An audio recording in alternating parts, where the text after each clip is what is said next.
All right, good morning, everybody. Crypto Grandpapa here.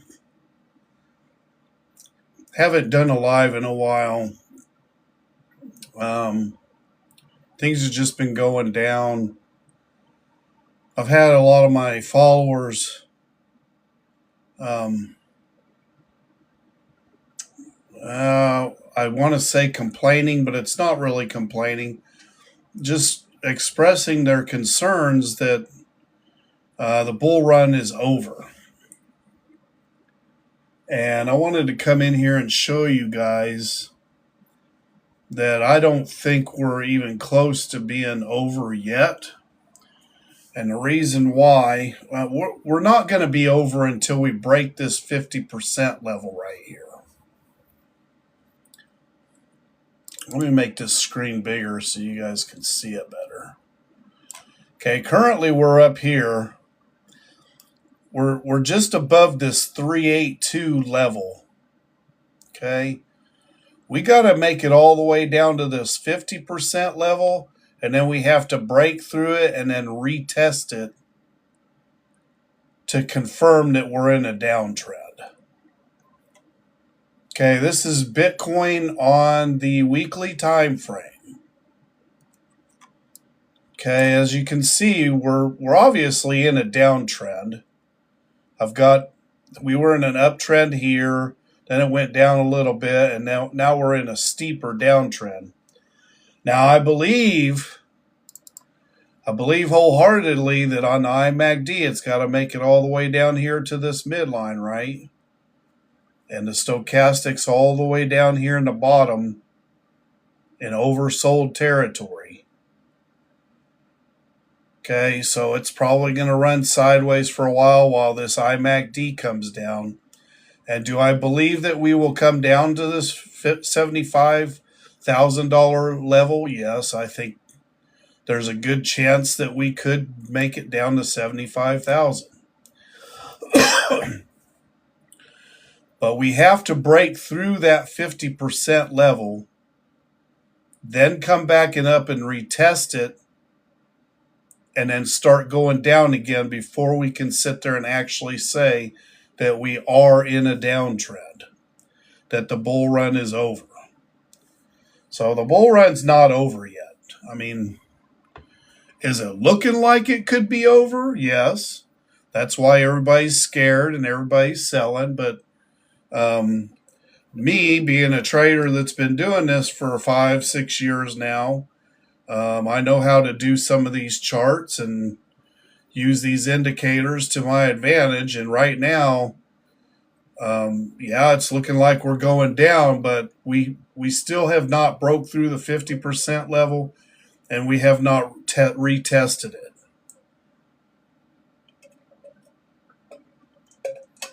So what I think is going to happen is we're going to come down a little bit further, and then things will reverse back to the upside. Okay. We're not even close to. Now, I at one time believed that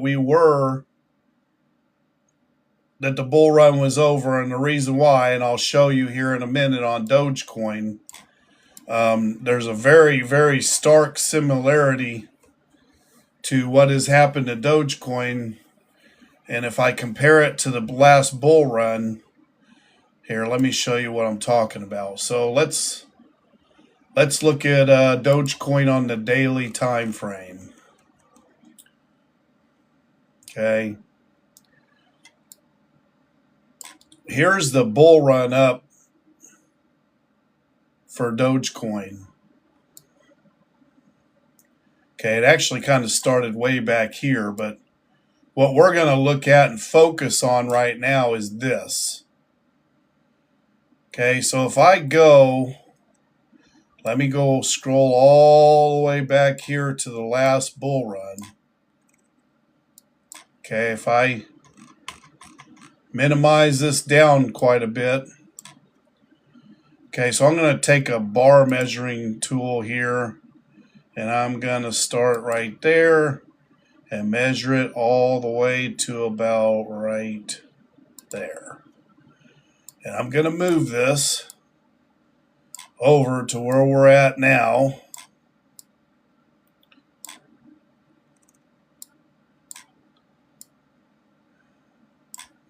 And show you what I'm talking about. Okay, so we went up to 48 cents. So what I'm going to do is I'm going to park this baby right here and I'm going to stretch it out.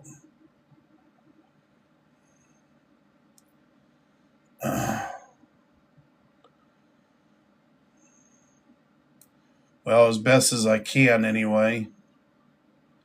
It's not wanting to cooperate with me here. But as you can see, this looks eerily similar. Let's see, I need to stretch this out a little farther this way, I think.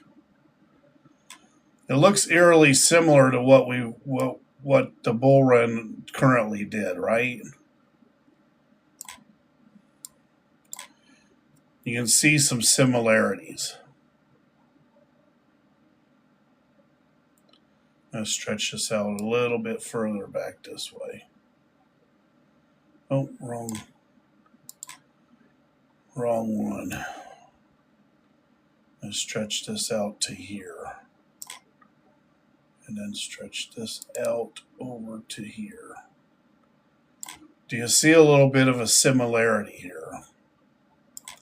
This was the last bull run. Okay, we have this right here, which is similar to this. Then we have the run up, and then it starts going down. So I was saying a few months ago, it looked to me like the bull run was over, but upon further analysis on Bitcoin, we're not done yet.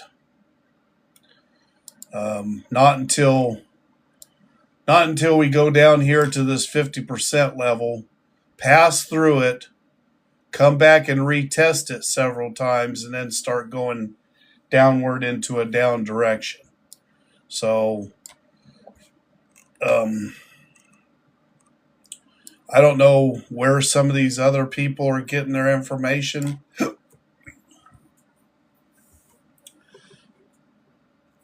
And thinking that we're done already, because I don't think we are. Matter of fact, I'm in a long position right now on Bitcoin.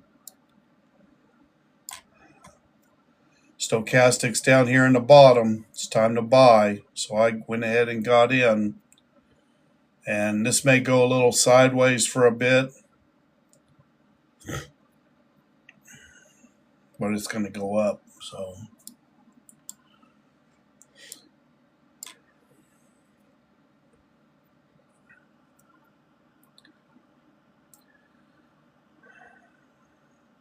let's see, we got any?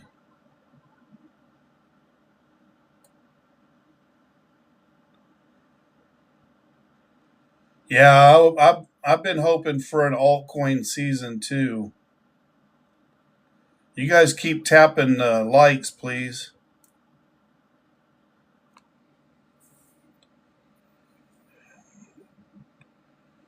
So the reason why the altcoins are bleeding out is because they're all going to transfer their profits back into Bitcoin. So that's why I got back in Bitcoin.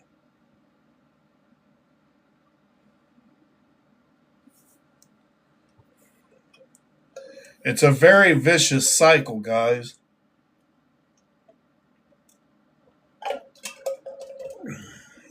And everybody sits there and goes, yeah, but when Bitcoin goes up, the altcoins go up. Yeah, but you don't want to get out of Bitcoin until you see the Bitcoin dominance going down. Okay. Do you guys know what Bitcoin dominance is? This is the Bitcoin dominance chart. See this? BTC.D. This is the 1 day time frame. So you want to get out of Bitcoin when you see the dominance is going down. Okay. When the Bitcoin dominance goes down, that's when the altcoins go up. So everybody's trying to trade Bitcoin, right? Well, when Bitcoin goes up, the altcoins go up. But when the dominance goes down, that's when more people start taking money out of Bitcoin, transferring it into altcoins. Then when the dominance starts going up, people will take their profits out of altcoins and put it back into Bitcoin. Because Bitcoin is about 60% of the total crypto market. Okay.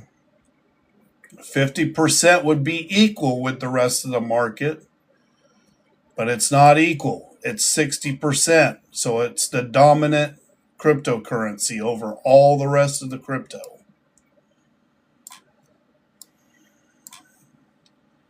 So let's just take a look right here.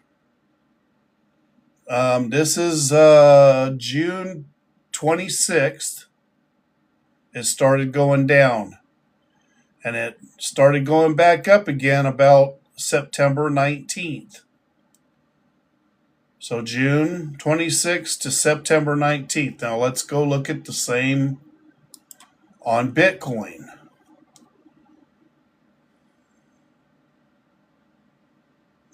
June 26th was right here. It still went up a little bit and then it dropped back down again. So you can't really tell the dominance unless you look at the dominance chart. You can see right here from June 26, which is right here, okay, till September 19 or something like that. We basically just kind of traded, we went up and down, but we traded sideways. So the way you tell the dominance is you got to go to the dominance chart. Here you see dominance went way down to 58%. It's still high, right? Like to see it go below 50%. I think below 50% is when you probably see the altcoins really taking off.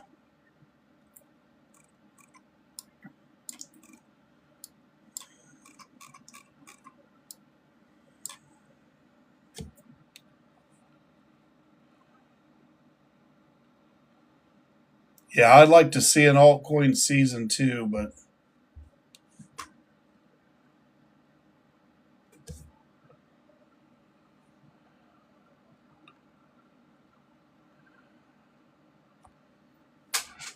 Bitcoin bull run analysis. Comment on market trends.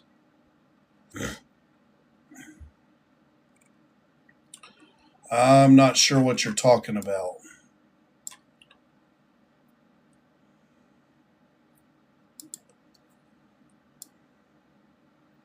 The market trend right now for Bitcoin is it's going down. And that's what's dragging everything else down. Here's your total 3. It's going down. Total 2 is going down. Here's the whole. This is the total. All crypto is going down. So if you look at the DXY, right now the DXY on the daily time frame is at the bottom of the stochastic coming up. Okay. And you can see that the dollar's been going up. So when the dollar's going up, crypto goes down. Here's the SPX.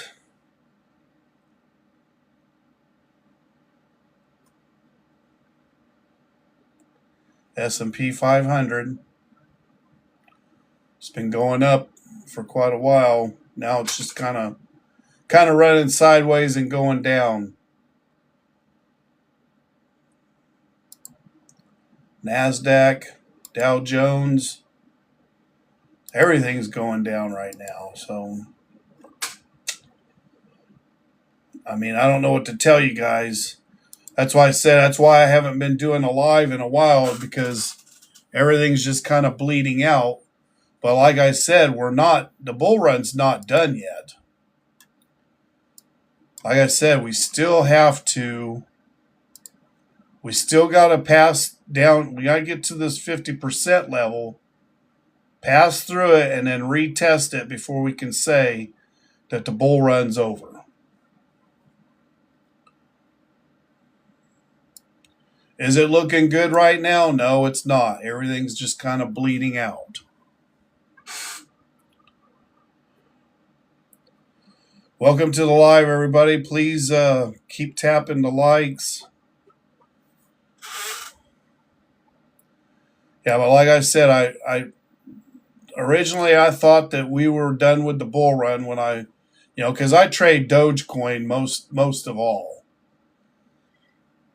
and I compared the last bull run to the 48-cent spike we had, and there's a lot of similarities, but when you go look at Bitcoin hasn't had its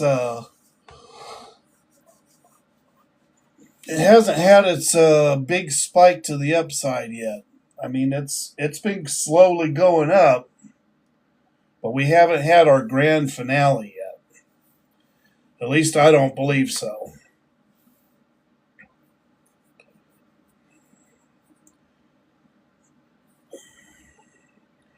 Yeah, the bull run's not over till the fat lady sings, and that fat lady is the 50% level, which is around 75,000.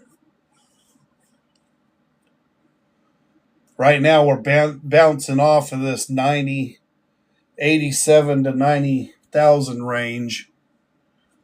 Let's see, this last candle right here on the weekly, the low was 89.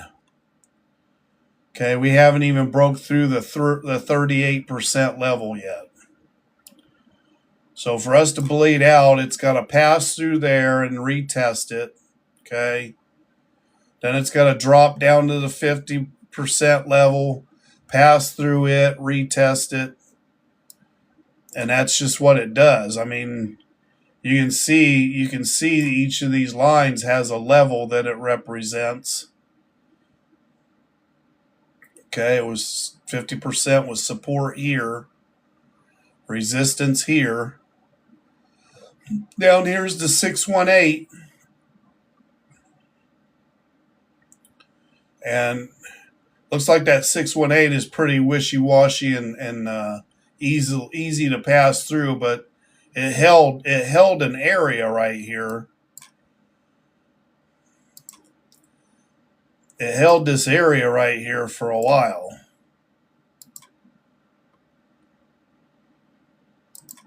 Right? It held that area for a while. It was support and resistance all the way through here for a long time. So it's a good support level and resistance level.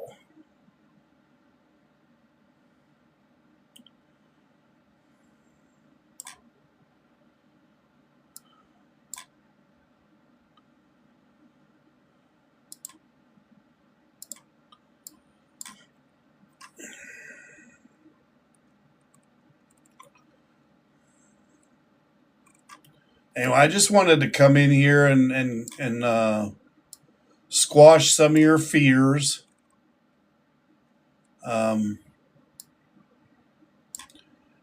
If you guys don't have patience, you're not going to make good trading decisions.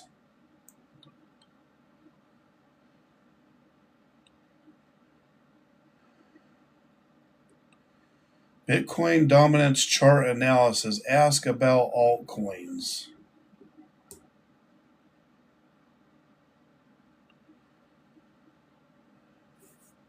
Yeah, I just showed you guys the Bitcoin dominance chart. It's right here. And it looks like Bitcoin dominance is fixing to go down on the weekly. See the stochastic right here? It's poised to come down. So it looks like Bitcoin dominance is going to start going down.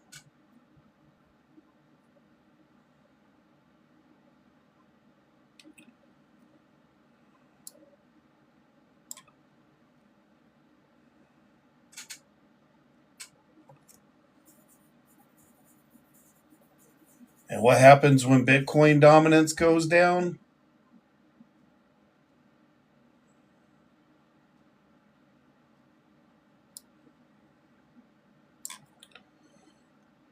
So let's see. Here's coin market cap. Right now, fear and greed index is sitting at 15, which is really, really low, and extreme fear. Altcoin season. Yesterday we were at 30. Today we're at 32. So it's starting to climb. Last week it was at 26.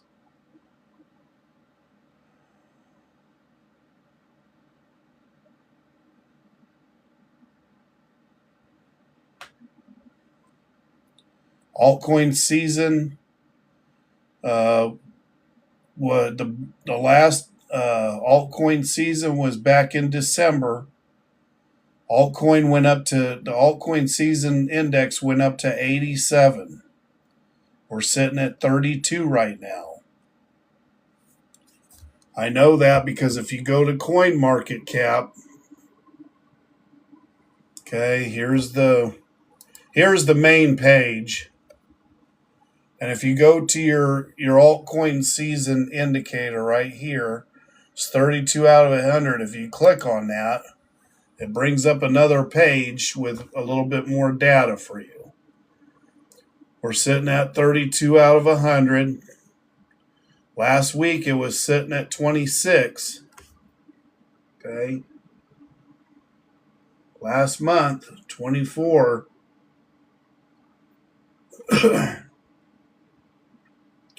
Anyway, December 3rd, 2024 was our last altcoin season. Altcoin season index was at 87. So we got a ways to go. It needs to, this little white dot here needs to keep sliding over till it gets all the way over to here.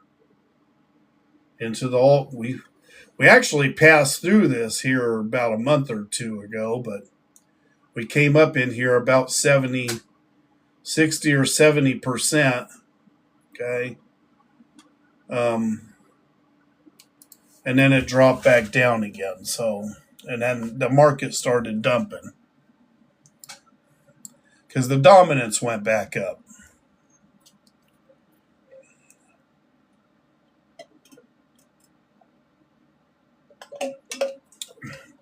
What's up, Bargain?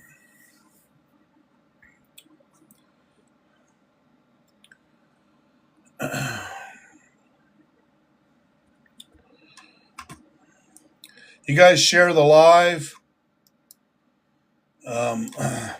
But yeah, like I said, if you look at this is the Bitcoin dominance chart on the weekly, 1 week. See these red candles, and the stochastic is in overbought territory heading down. So you may see a little bit of price increase on altcoins for a little bit.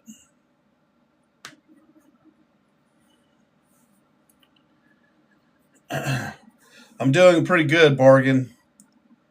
Yeah, I was telling these guys I haven't been on lives in a while because everything's just been dumping. I'm not going to come in every day and just sit there and say, well, crypto's still dumping. There's no sense in doing a live just to do that. So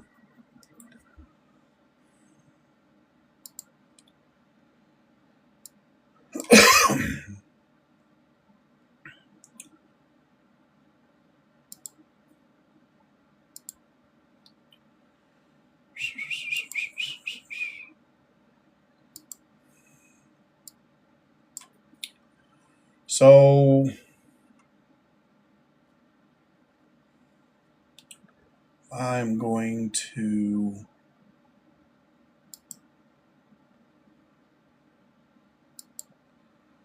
hide positions.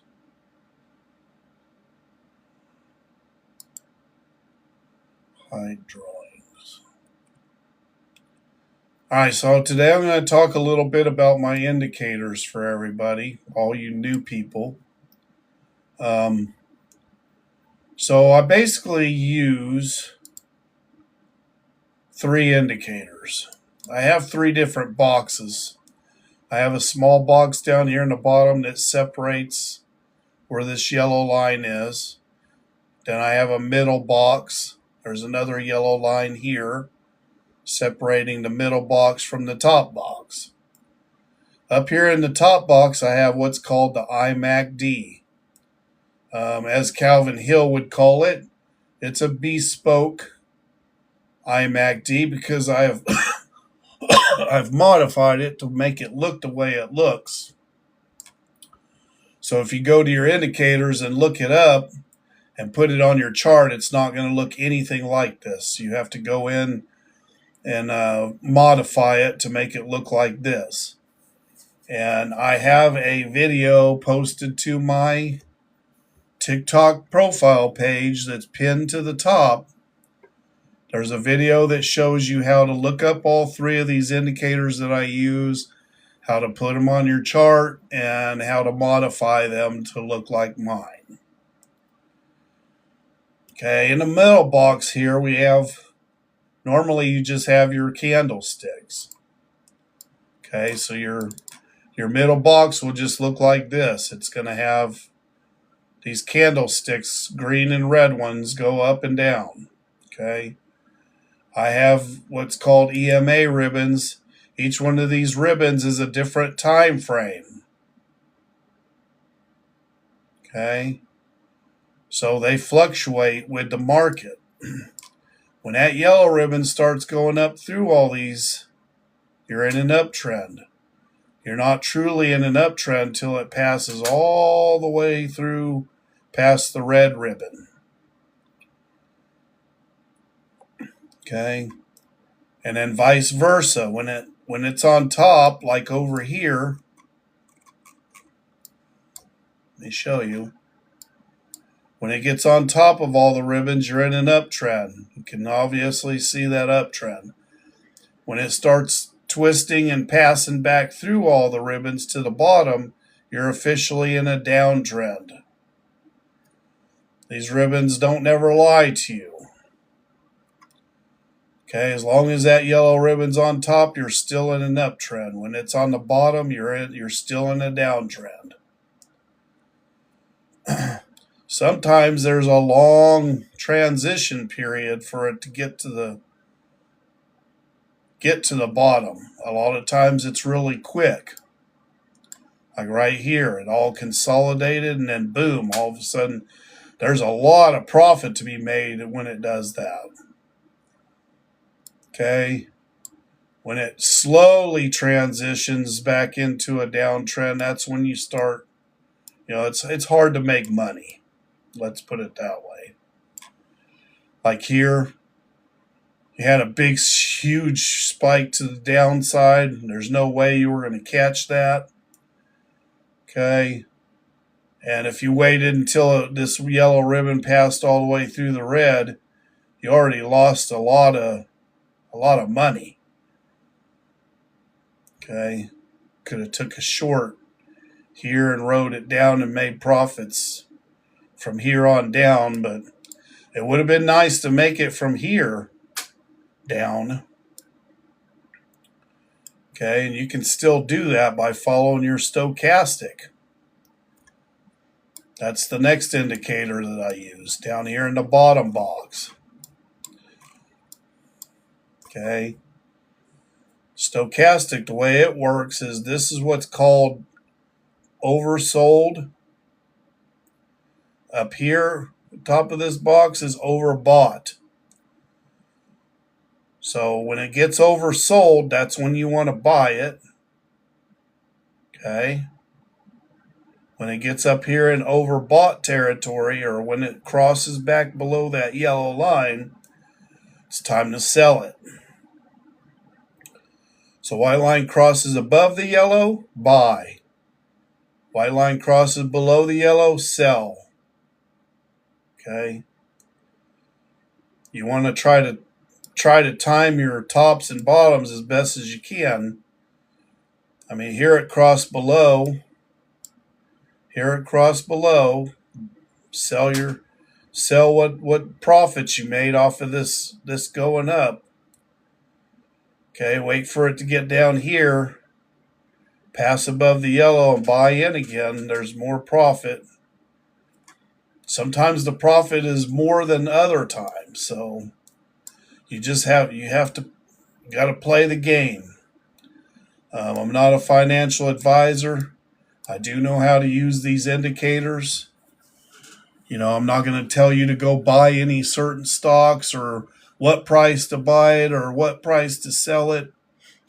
All we can do is use indicators the best we can to at least be somewhat informed on what the market's doing so we can make a decision whether we want to stay in or get out. So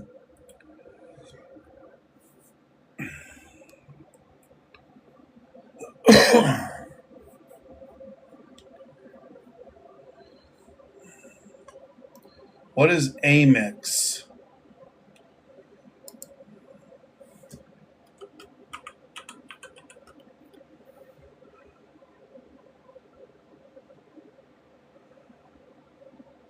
Is Amex a stock?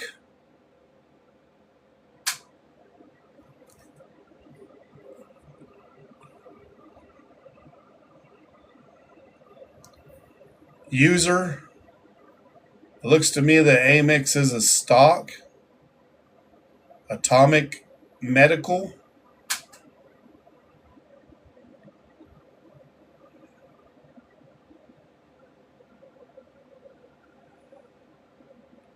Yeah, maybe he's gone already. Yeah, I could look at it. I could look at a stock, but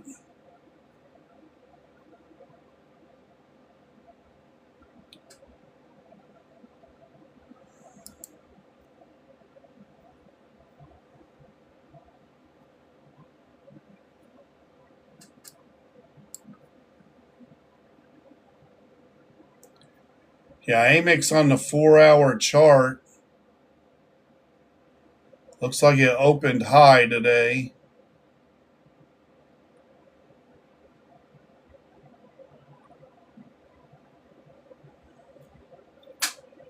Yeah, if you're in Amex right now and you have a position, I would just keep holding it through the day. You might be able to take advantage of another spike.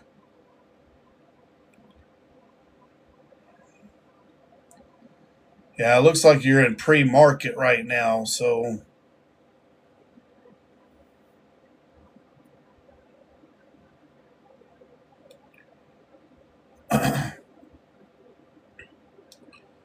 looks like you're doing a penny stock.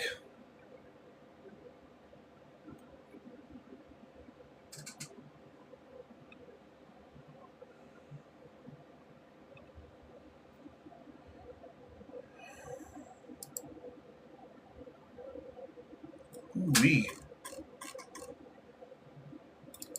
On the weekly, man, this looks like a fairly new stock. It started in January and it's done nothing but go down. It went from 152 to 69 cents.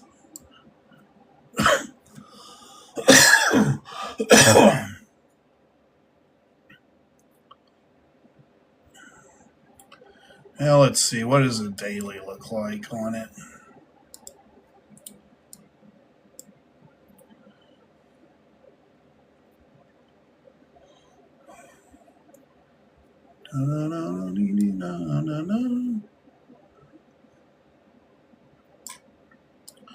Man, it looks like it's pretty pretty volatile at times.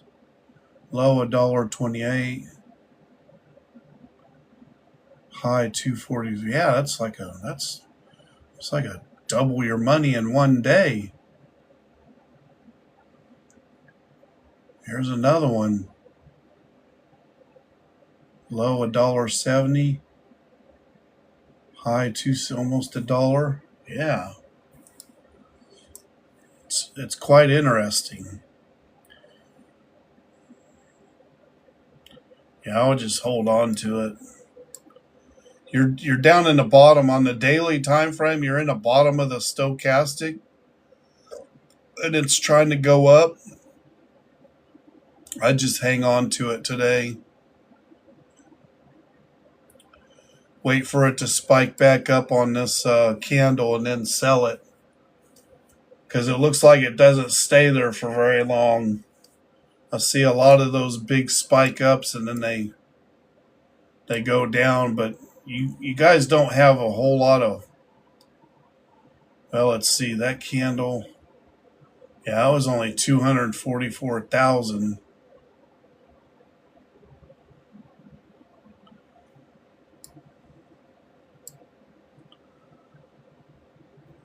Yeah, it's not. I mean, when you're talking about something that's around $1, and you're only having $1 a share, and you're only trading, 2 or 300,000 of those in a whole day,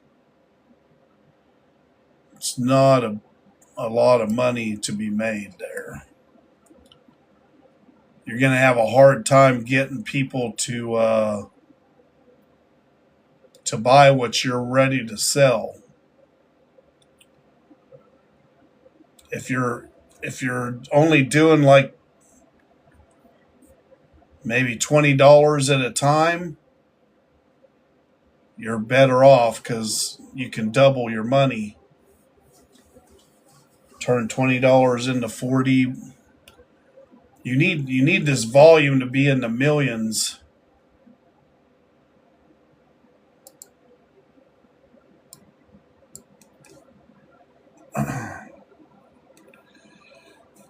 Anybody want me to look at any other altcoins for them?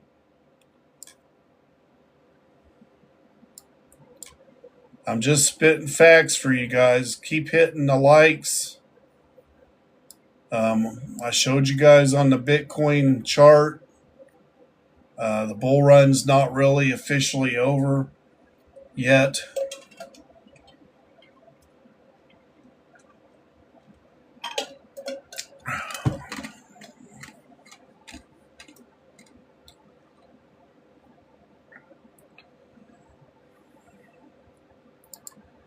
Like I said, here's the Bitcoin chart.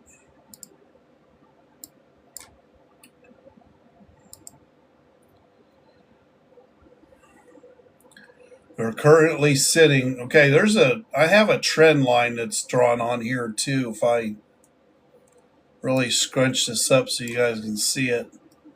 We've got a trend line that starts from down here and runs all the way up. And we've pretty much been following this trend line. Had a lot of resistance here. And we're hitting that trend line right now. And as you can see, it's setting, that trend line just barely a little bit above this 38% Fibonacci line. Okay, so I'm going to say we're just going to kind of bounce around right here. Don't really want to be on the bottom of this trend line, but we very could be doing that. I don't know. So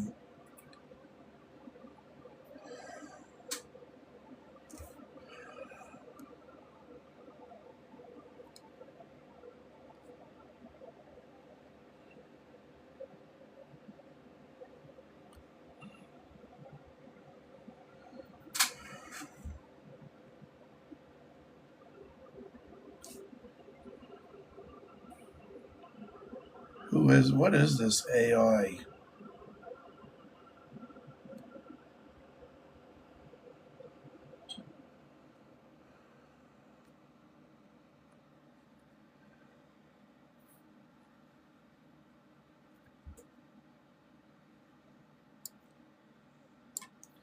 Yeah, I don't know what this AI stock trading analysis. Ask about Amex stock. Just looked at Amex stock.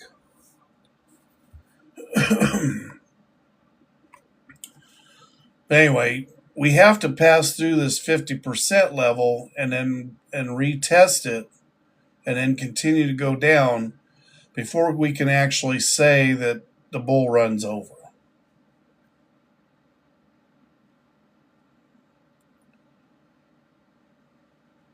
Okay, so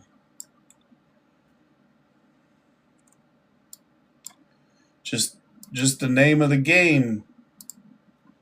So if look at this, if I actually brought this down to this last high, which was right there, right? Okay, this is the high we're at now, or the high we were at now. But if we go and pull that Fibonacci down to the top of this, do you see where we bounced off of? We bounced off to 382, basically like we're doing right now. Okay, so if I bring this all the way down here to this one, okay, this last high, what did we bounce off of? We bounced off of the 382. Okay, we never made it to the 50% level. I see one candle that made it down to the 50% level, bounced off of it, went back up, and then it never passed through the 382 again. Okay, do it in reverse. If I go back up here to this top, it came down to the 382. It barely passed through it. It retested this 382 several times and went back up. Okay. Now if I bring this all the way up here to this new high, right now we're sitting right above that 382 level. We have to pass through it, bounce off to 50, retest the 3.8. Okay, all this is going to take time, but I don't think it's going to happen. Okay, I think 382 is going to hold. And the reason why I say that is because we're already down here in oversold territory on the stochastic. Let me move this back over here close so we can see it.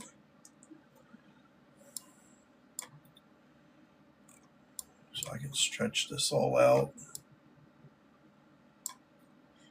So right now our candle is just barely above the 382.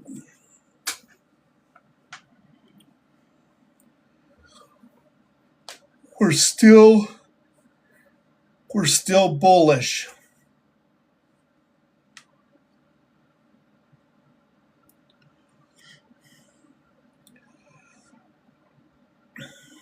And we'll probably stay at the 382 for a while. The reason why I say that is because this stochastic, it'll stay down here for a little bit, but then it's going to start coming up. And when it comes up and your IMACD's going down, you have both of them converging together and butting heads against each other. So what it's going to happen is we're basically just going to run sideways right here at this 382 level.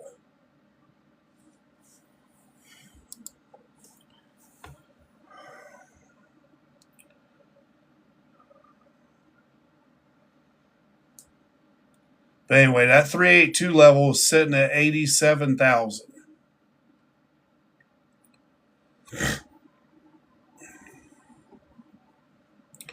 These Fibonacci levels are no joke, man. I mean, they give you a really good idea of what's going on.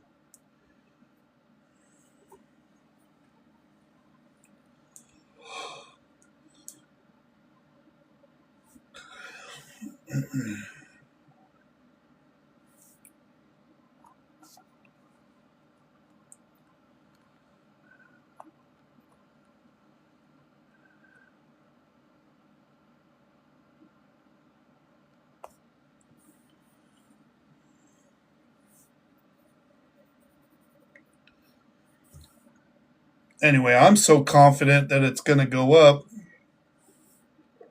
I'm sitting in a long position right now.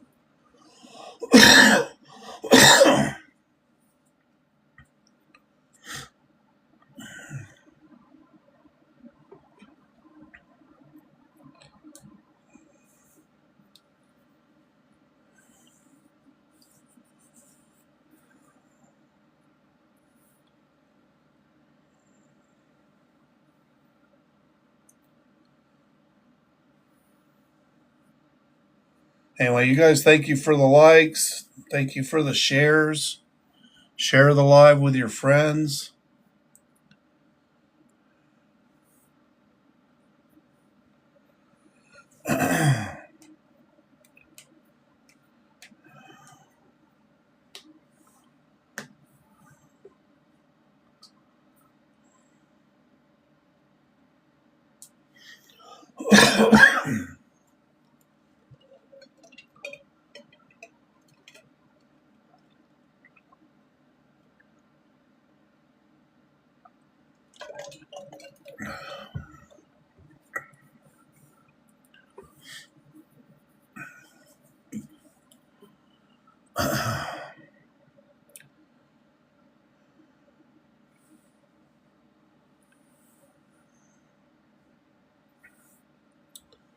Yeah, if you look at any of the coins right now, it's just going down.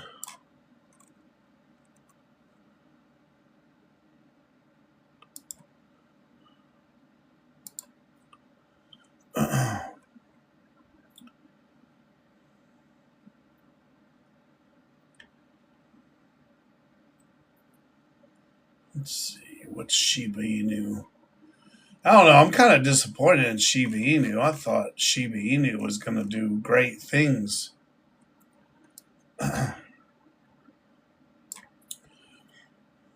Man, Shiba Inu right now is a good buying opportunity, man. It's setting at lows right now. It's all the way back down to where it was before the bull run started, basically.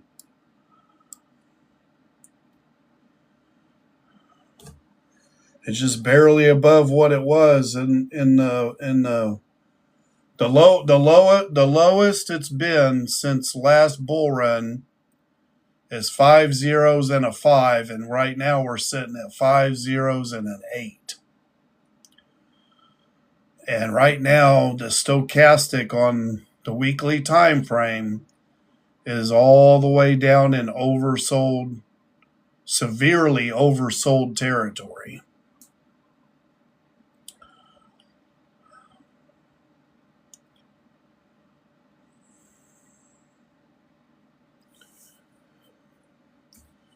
So at the price it is now, okay, the price it is now, if we look over here, the lowest it's been was 0.00000543, and the high is 0.00004587. So it lost a zero. Okay, so if we calculate that out,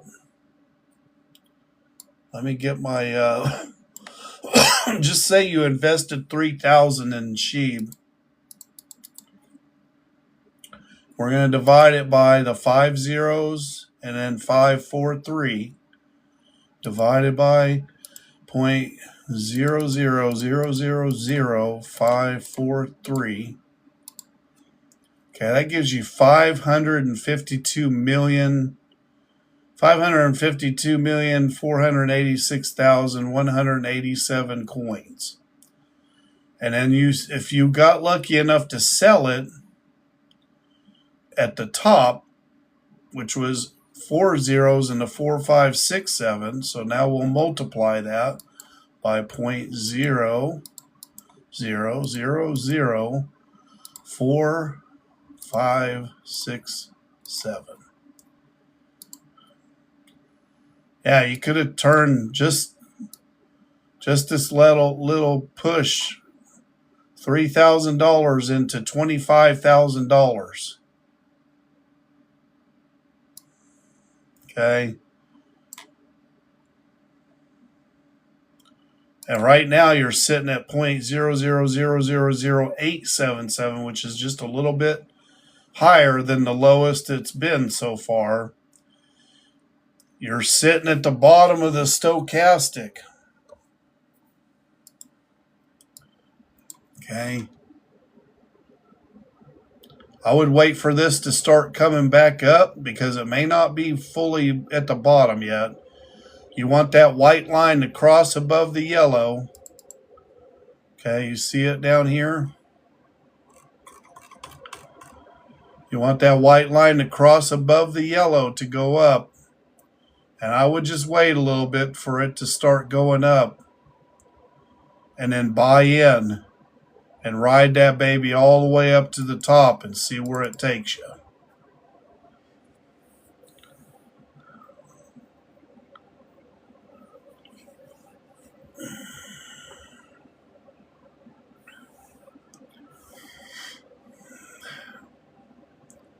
And then even if that stochastic does get to the top,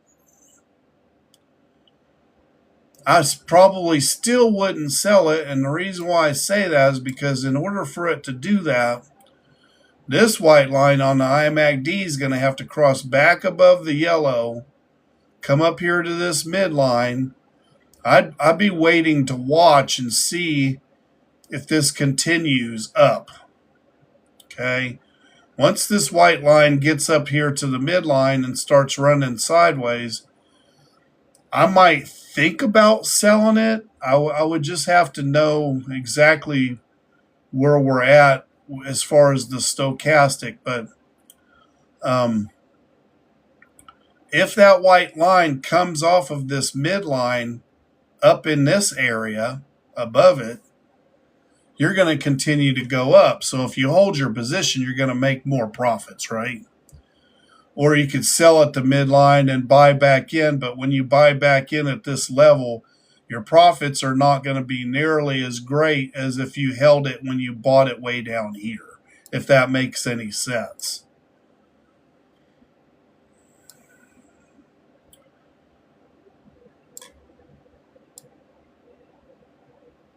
Yeah, sometimes it's hard to put into words what you see, but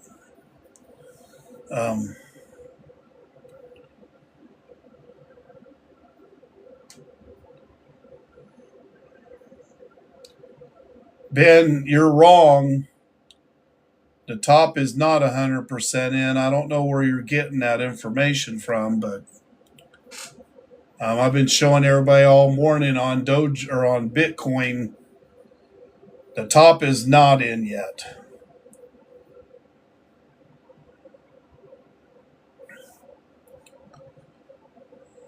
Let me show it once again for those that didn't hear it earlier. Okay, we're sitting right here, basically at 91,000, 92,000. Here's the Fibonacci level. Okay, it's bouncing off this 382 level, and it probably will for a few candles before it goes up again. The stochastic is down here in the bottom. It's not going to stay down here forever. Okay, this is the weekly time frame.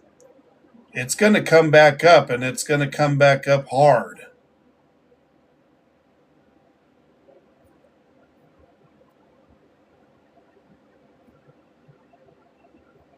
Okay, if we go look at the daily time frame.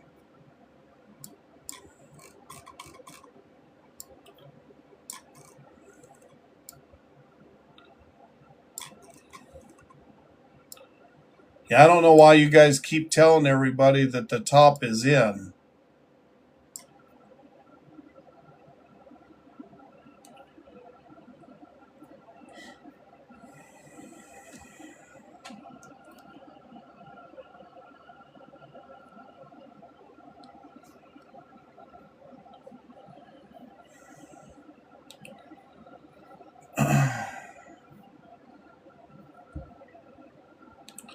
Yeah, the bull market's not done yet.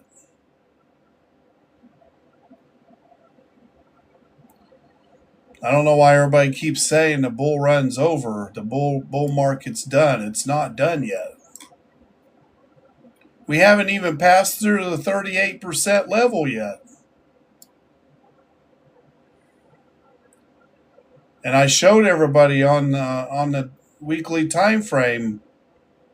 Every time we've had a spike up, it's come down and bounced off the 38% level. The only way you can say that we're done is if it goes through the 38% level, goes through the 50% level, retraces back and retests it, and then continues to go down towards the 618. That's the only way that you can sit there and say that it's confirmed that the bull run's over.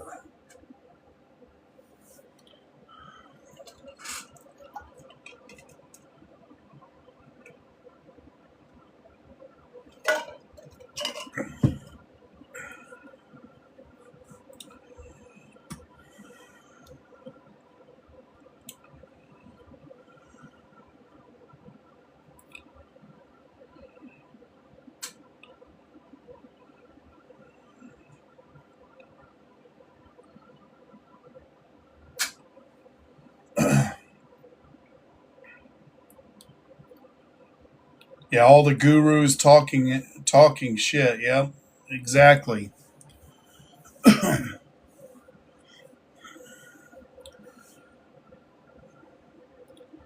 Yeah, I don't know how anybody can sit there and say that we are done when we haven't even passed through the 38% level yet.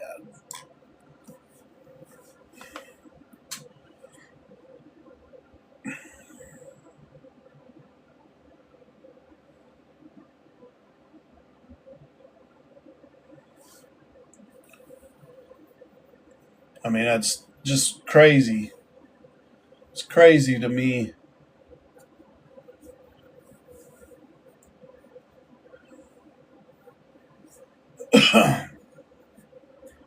Thank you for the hearts, guys. Appreciate it. Guys, keep tapping the hearts so that the algorithm knows we're in here.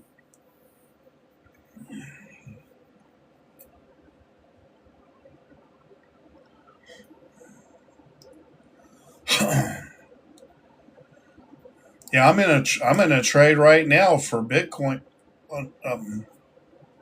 to go long.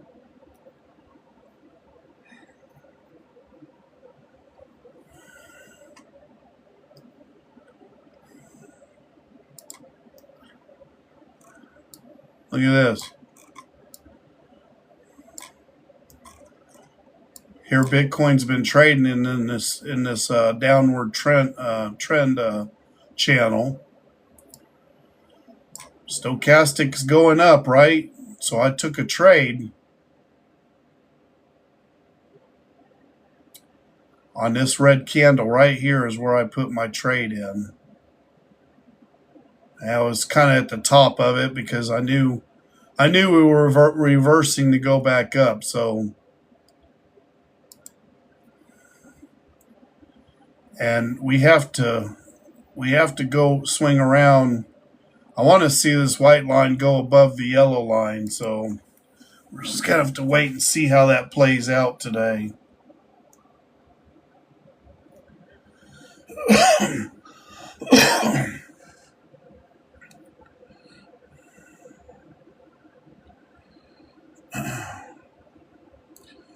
Shoulder, head, shoulder. Yeah, that's yeah. There is a head and shoulders too. Yep.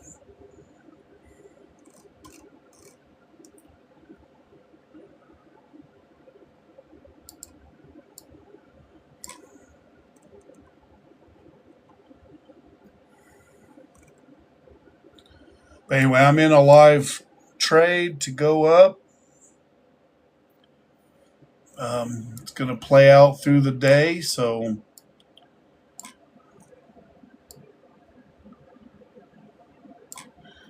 It is what it is.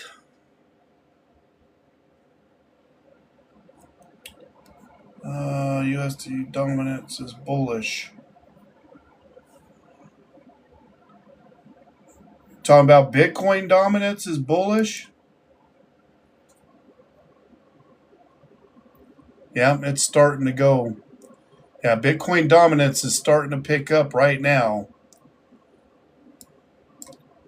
We can sit here and watch this baby start climbing.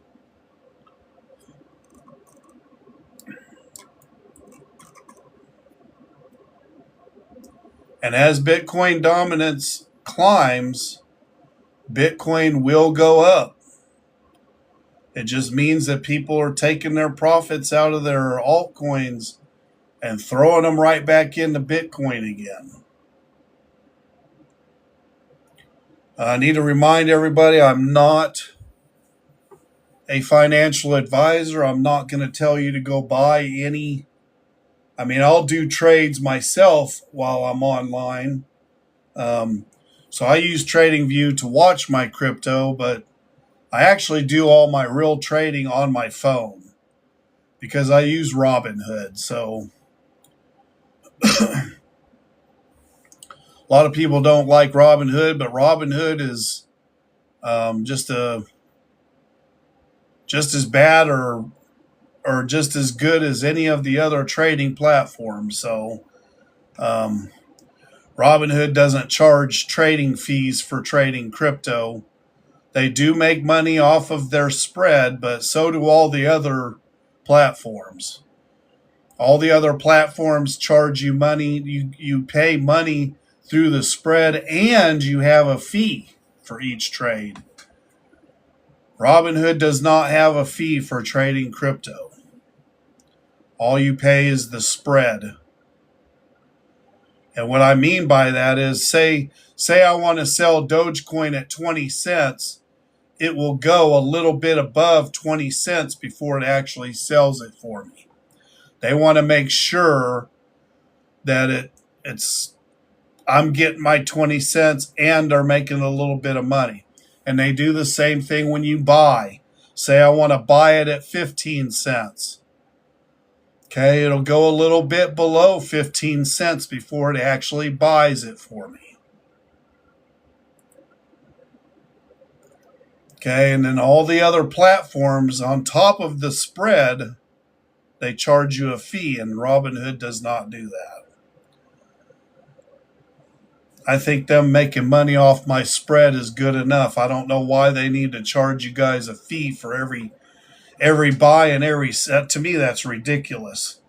Why anybody would pay that extra money when you can go to Robin.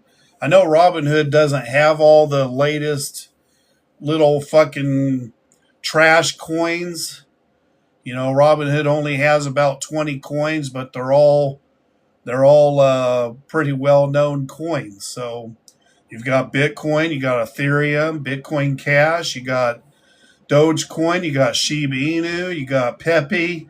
You know, you got all kinds of coins on Robinhood. It's just they don't have thousands of them like all the other platforms do.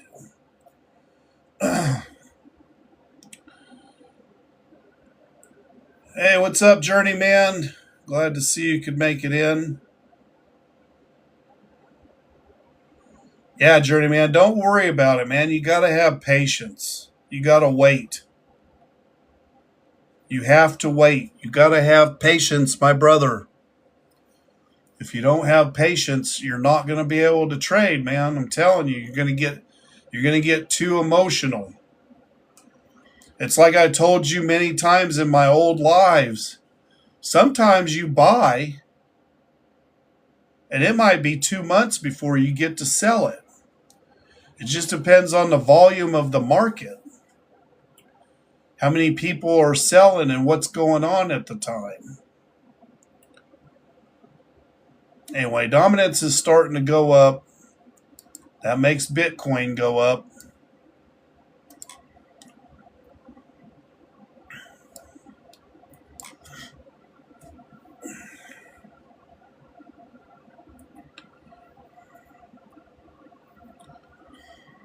Yeah, sometimes you get into a trade and you may have got in, like me and you did. That's why I dollar cost average when we're going down.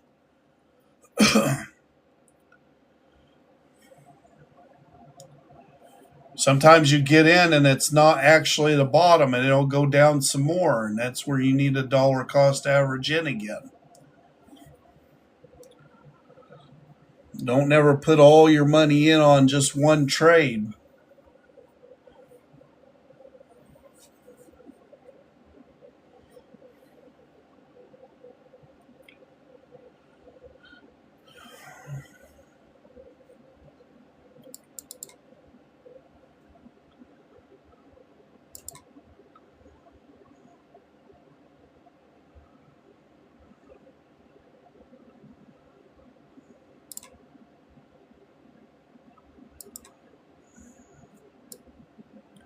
Like I said, on the 4 hour, I usually trade on the 4 hour, guys. And I'll go, if I go back to the 1 hour time frame, right now it shows our stochastics at the top and it's wanting to come down. Okay.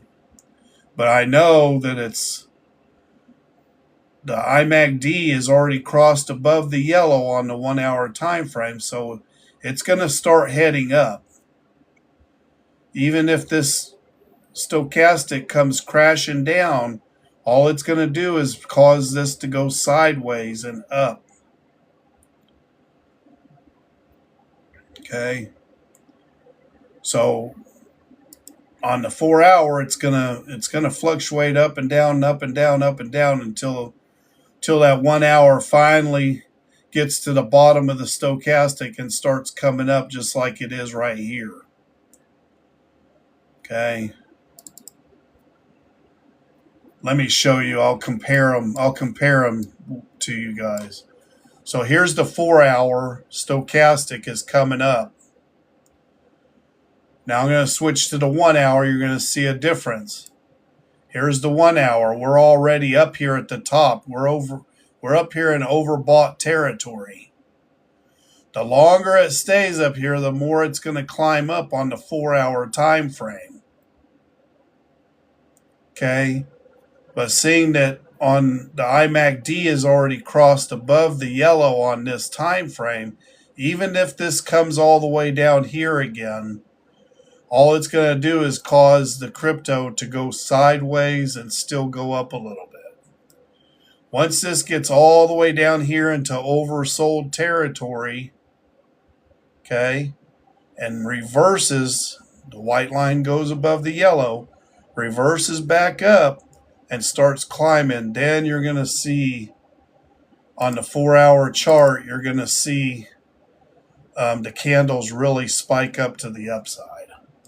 And it'll do that over and over again a couple of times until the 4 hour gets all the way up here to the top, and then it'll stop. So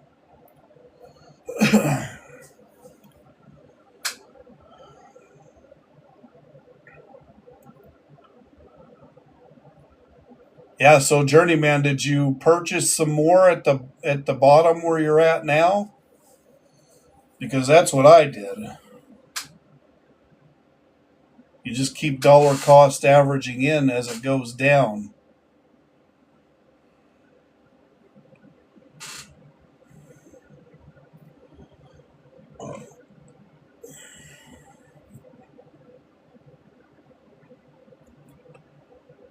$50.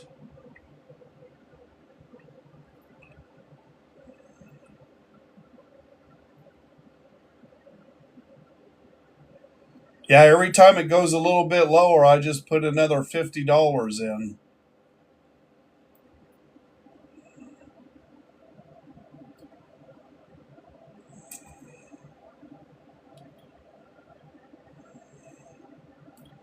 That way, when everything starts going up, you're going to see the money that you're in the hole start disappearing faster, getting you back into gains faster.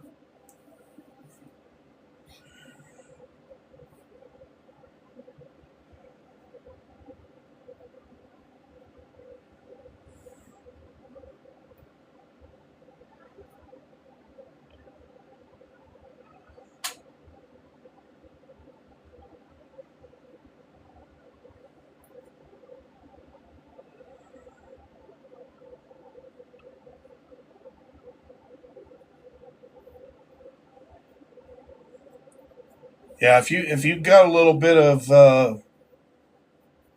you got a little bit on the side, just dollar cost average in. Because here's Dogecoin on the 4 hour. It's already going up.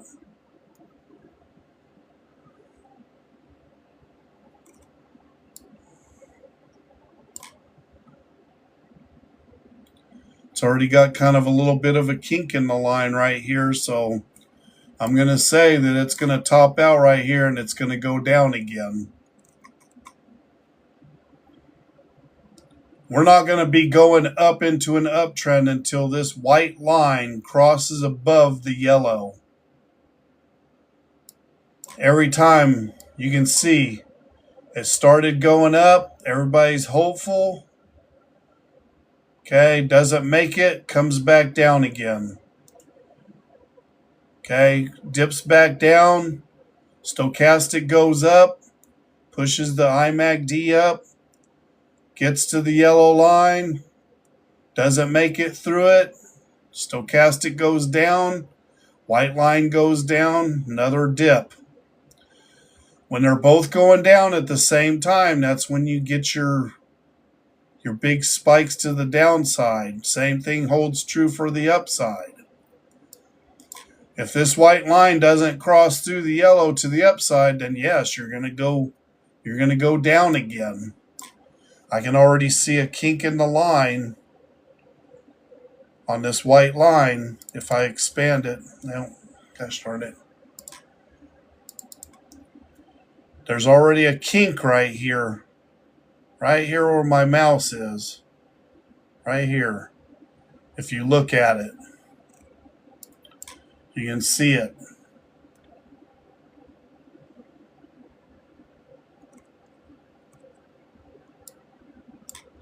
It's a big kink right there.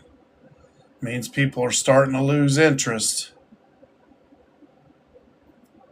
But it's still going to go up. So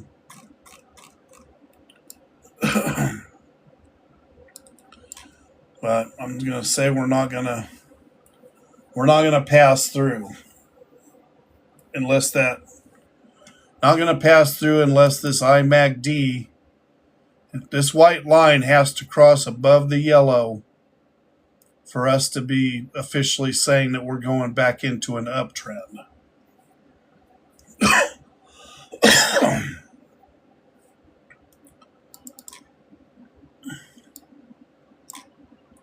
Anyway, for all you guys that don't know, I have a video pinned to my profile page at the top. Shows you how to put these indicators, look them up, put them on your chart, how to modify them to look like mine do, and I know I haven't been doing lives in a while, but I think we're getting really close to the bottom. So I'll probably start doing a live every 2 or 3 days. Once things start kicking off to the upside, that's when I like to do the lives because it's a lot more exciting for everybody and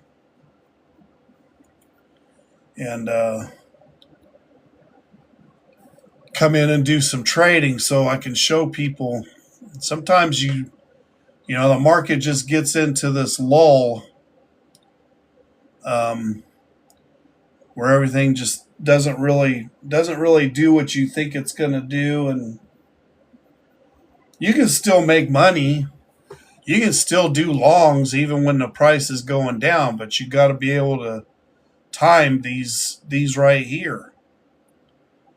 And the only way you can time those is to watch your stochastic. When that white line crosses above the yellow, it's time to buy. And as soon as it gets up in this area, it's time to get out of it because it will reverse on you in a heartbeat and go down, and then you're going to be stuck holding the bag. So that's why I don't really like trading on the downtrend.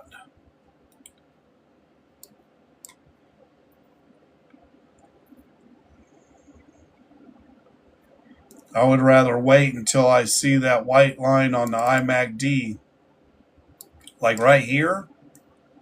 See how it crossed over and went up? Now, if I compare that to the market, look at this. Look at this spike up. And it just kept going up.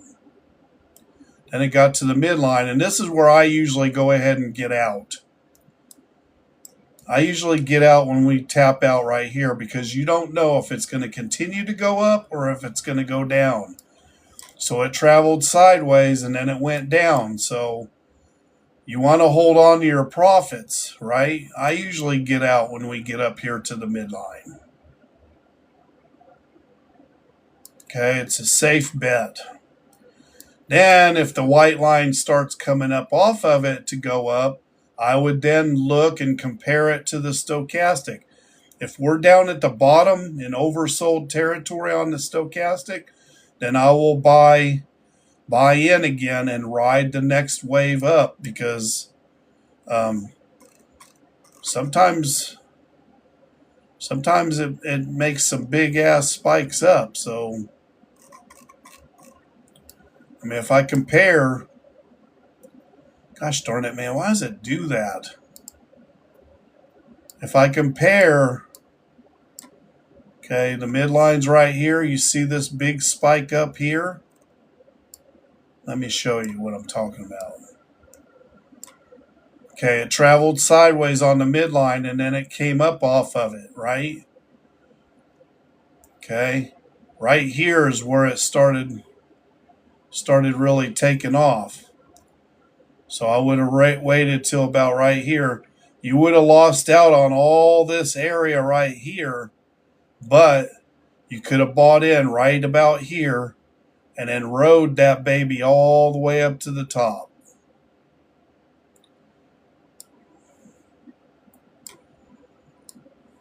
It's just a big puzzle that you got to figure out for yourself. And once you learn how to read these indicators, it makes it a whole lot easier.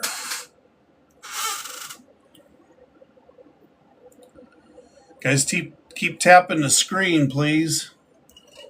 I don't seem to be having too many people come in here, so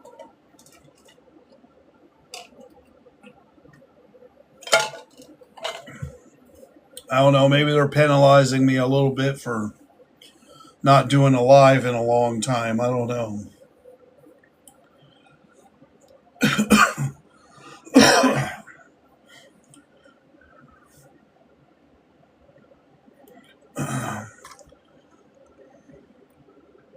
Let's see what this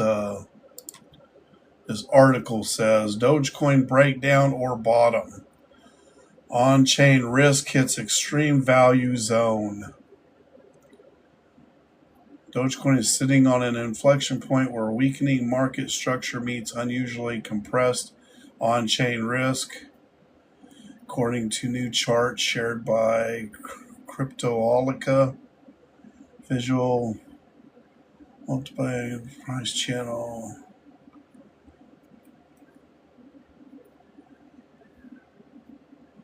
Anyway, I guess they're saying we're hitting an extremely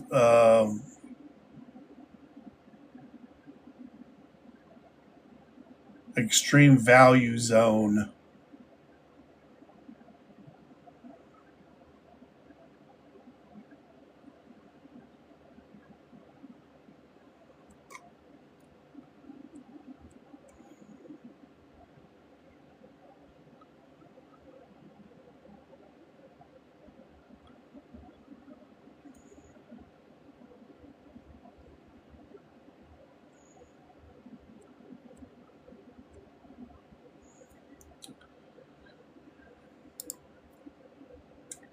Yeah, I think we're fixing to go up, so I'm not worried about it.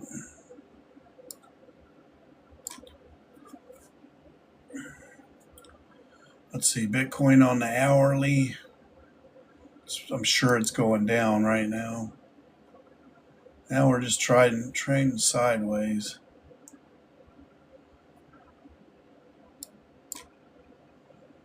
Well, I've been holding this Bitcoin all night. Still hasn't done a whole lot.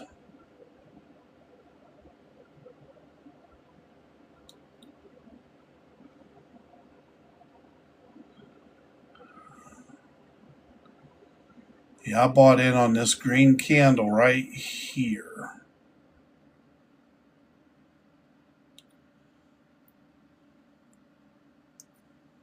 And it still hasn't gone up, so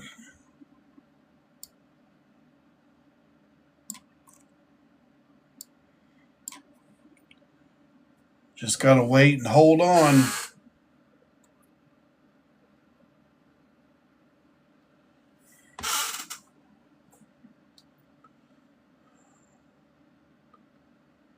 Yeah, Shiba Inu right now is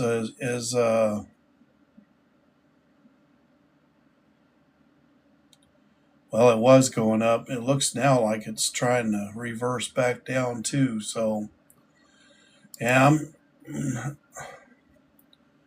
it's looking to me like Dogecoin's going to continue to go down. So,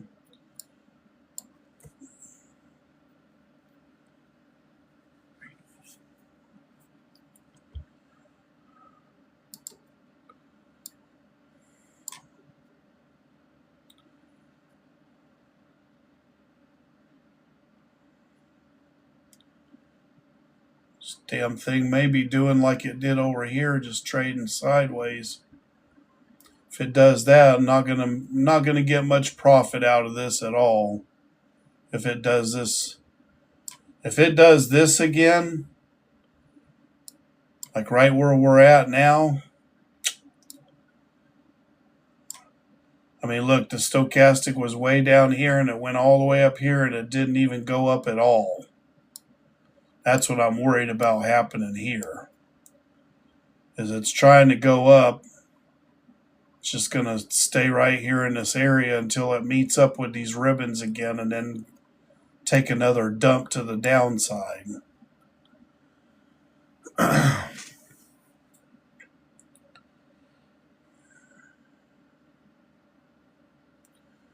So you have to be patient. Sometimes you got to wait forever for a bottom to come in, and then once it does, you got to get in because you're going to make some good money. Usually that once that bottom hits and it starts taking off.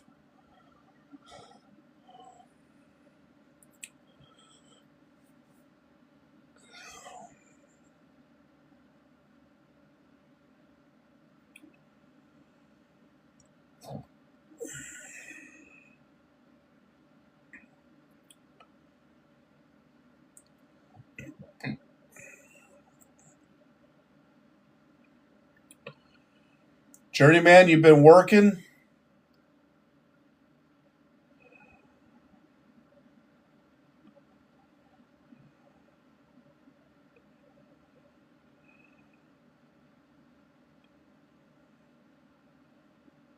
You still doing body work?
Oh, you were doing lives?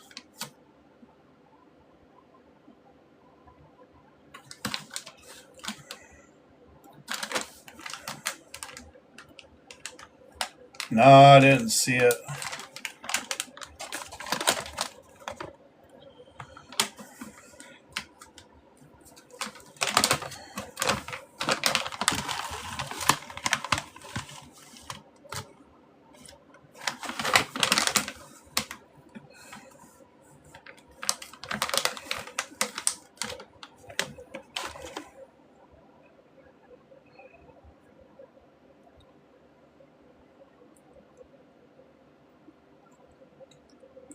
Oh, yeah?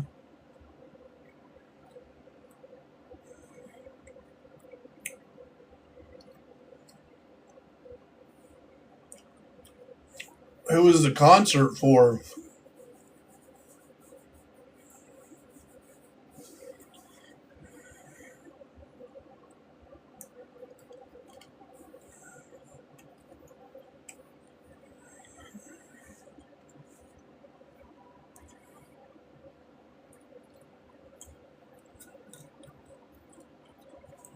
Oh, like a powwow?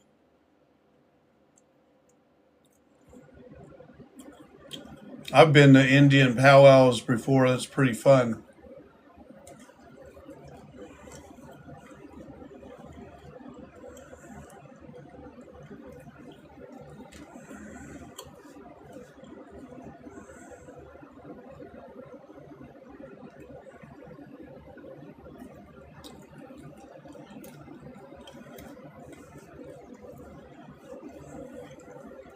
That's cool.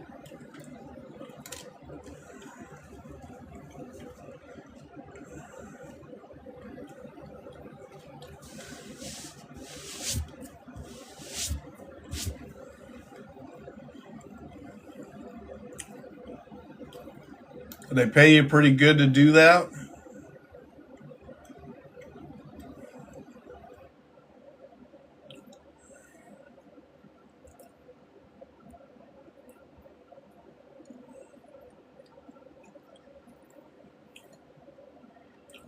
That's good.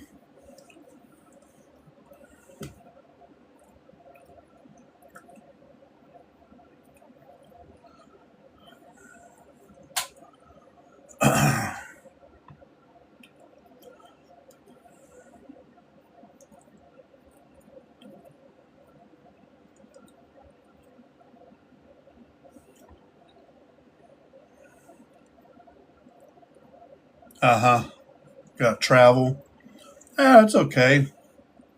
As long as they're paying you pretty good.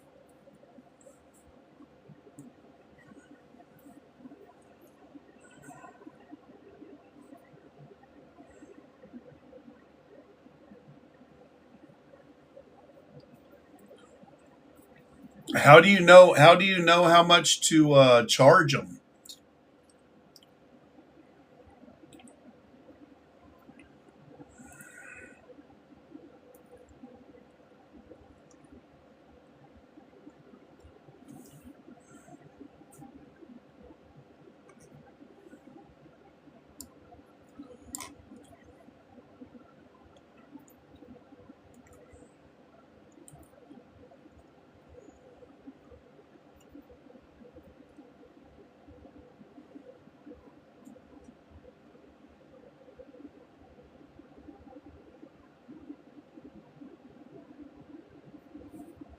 Oh, okay.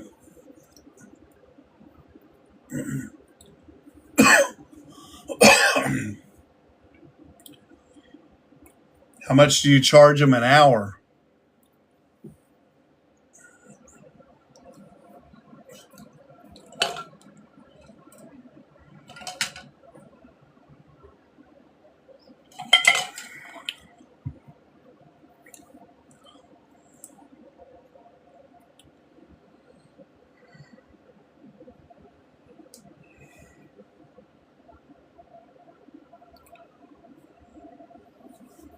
Well, you charge them like 200 an hour, 250 an hour?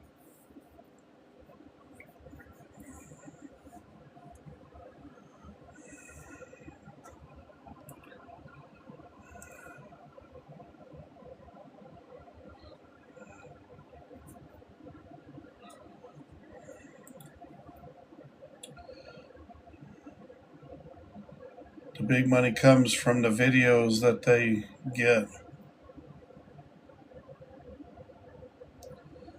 Oh, okay.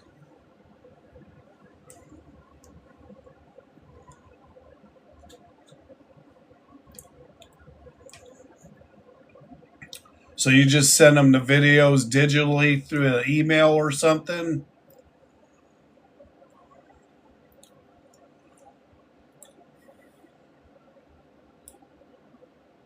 Uh-huh. Yep. Do you guys do pictures too, or just videos?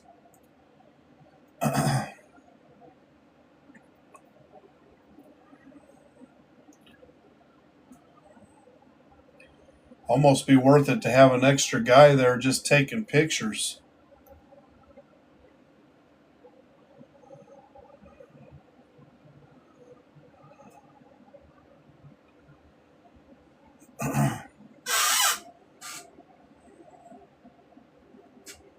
There you go.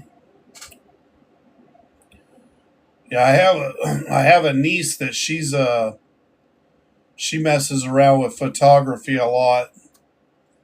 I've seen some of her pictures. They look really nice.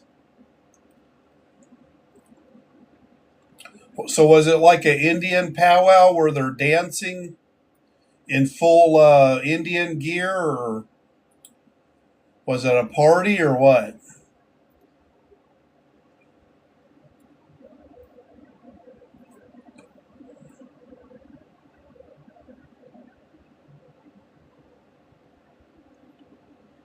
Yeah, just be careful with that because the Indians may not want you using their material to make yourself profit. Okay. Yeah, you got to be careful with the tribal stuff because I know they'll go after you.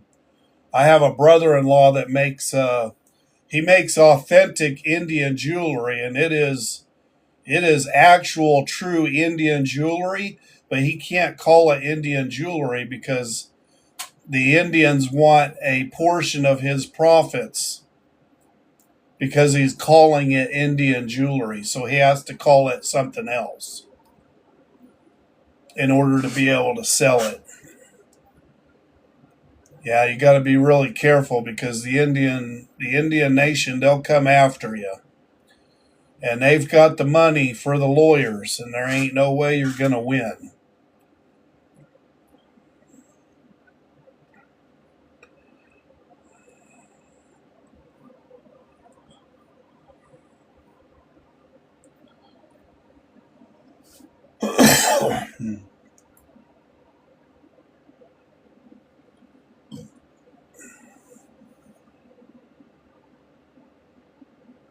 Oh yeah, they got a lot of power. Yeah, all these casinos and stuff you see, you can't just be a white person and go start a casino. The Indians get profit from all casinos.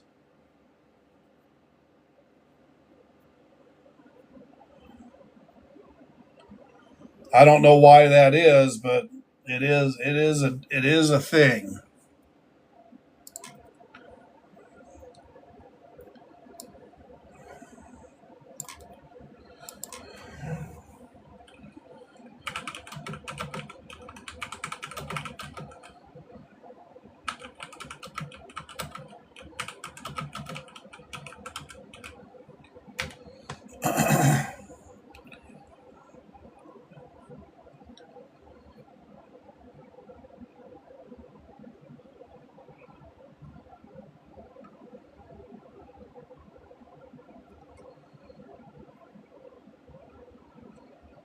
Oh, I guess I'm wrong.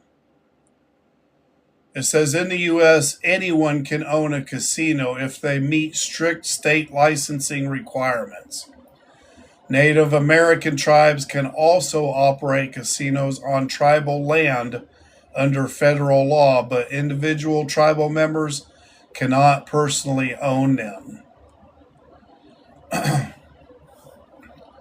In order to own one, you have to have a clean criminal record, proof of financial stability and liquid capital, fingerprinting and background checks, compliance with anti-money laundering and responsible gaming policies, and approval from state's game control board. Each state has its own rules. For example, Nevada is famously open to casino development with relatively business-friendly regulations. Pennsylvania, on the other hand, imposes high taxes and stricter licensing, including income tax on gross gaming revenue. So you don't get to pay taxes on net, you have to pay on gross.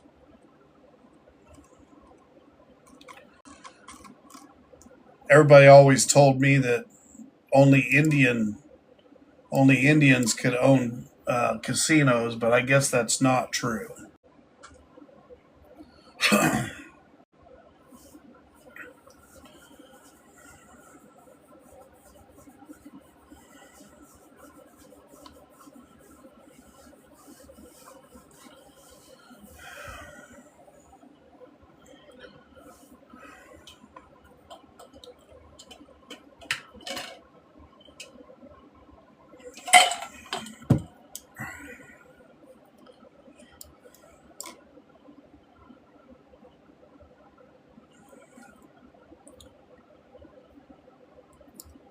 Yeah, you can see that came right down here and touched the bottom of this box.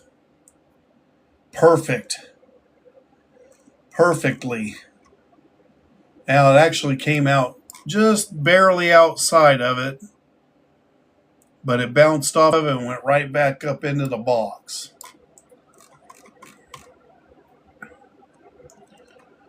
It's amazing, right?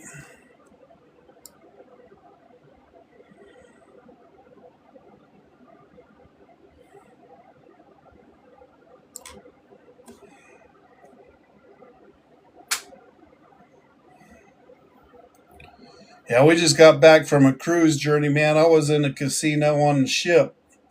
Every one of those ships has a casino. Those damn cruise ships, those things are money-making son of bitches. That's all I can say.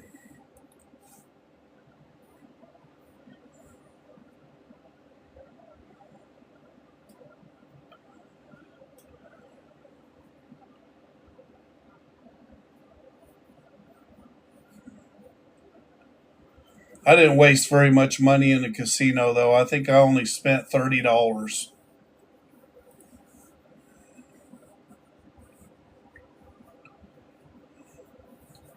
All those machines are electronic now. How can you prove that you? There is no way that you can tell me that those casino slot machines are not rigged.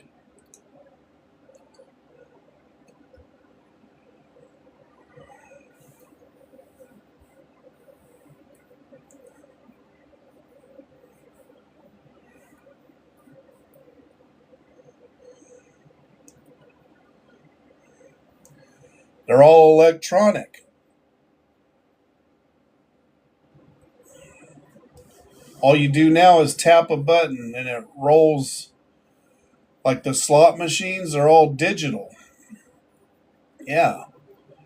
So I'm sure that they have a an algorithm made for them that tells them when to give out money and when not to.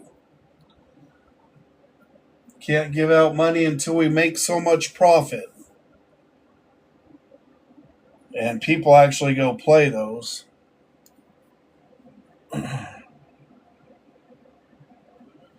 I play the deal where you drop coins in through a slot and it goes down to this tray that slides in and out and in and out, and the coins all collect on that tray, and after you get so many coins on there, it'll start pushing them off onto another tray, and I just play on those. I don't know what those are called, but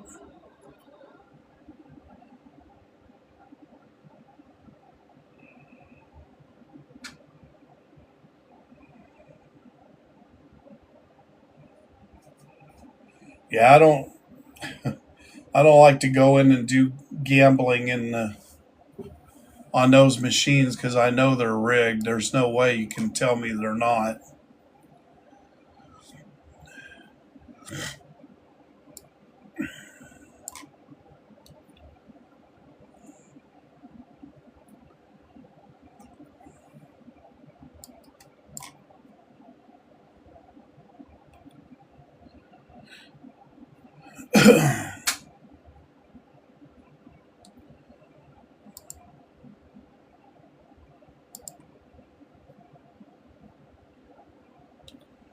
Yeah, our altcoin season's already dropped down to 29. It was 32 this morning.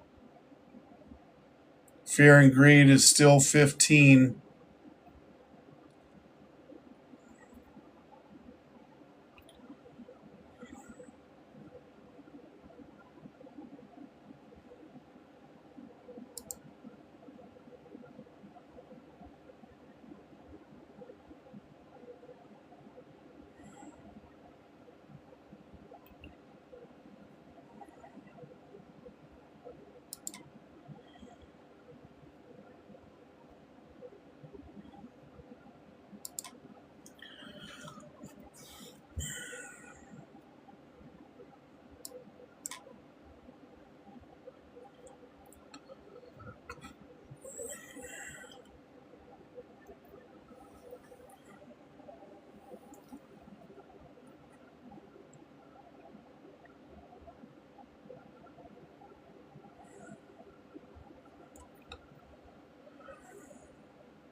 $10 per million.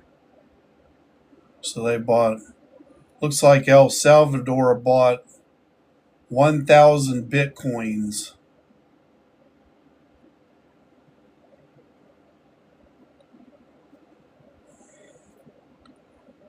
$100 million worth of crypto or Bitcoin.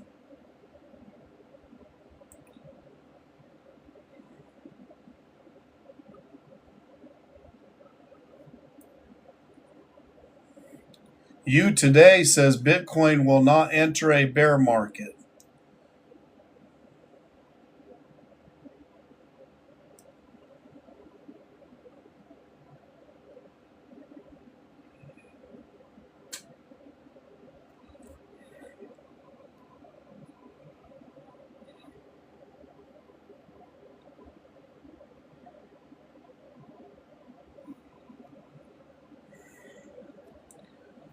Yeah, those cruise ships ain't nothing but a moneymaker. Oh, here we go. I'm already starting to get into profit now. Finally. I bought in yesterday. As soon as I bought in, it dropped down. I was like 1,200 in a hole, and now it's going up into profit, so that's good. Rest of the day ought to be great.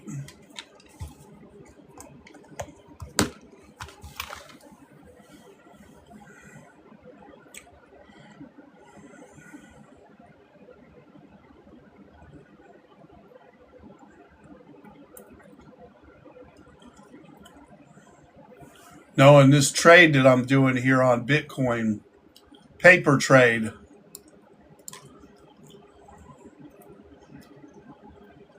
that it's taking off.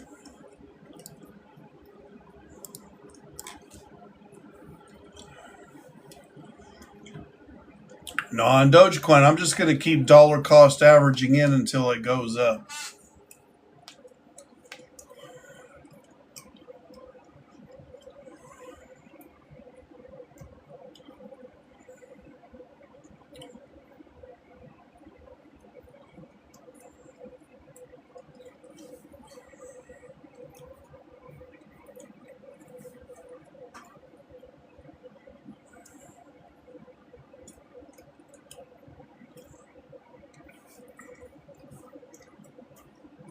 You might put $50 into Bitcoin today. Let me look here.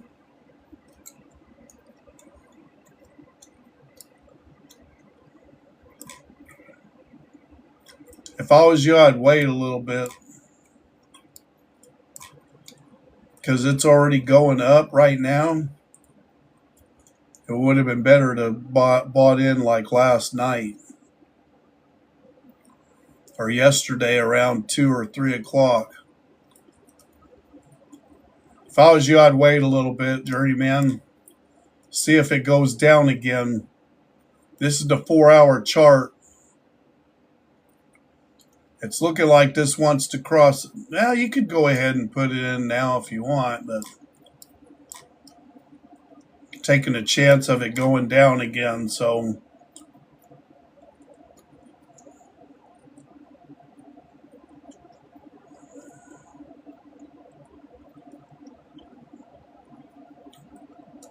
yeah, we're not going to be in a bull run until this thing pops through these ribbons and gets outside this box for a reversal.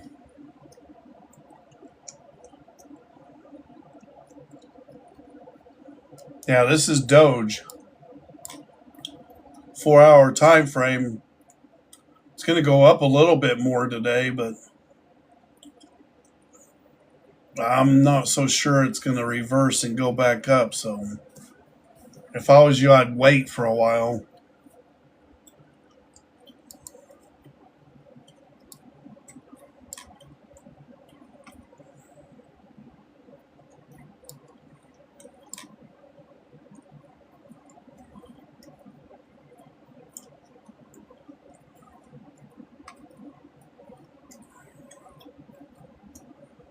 Now, let me see here.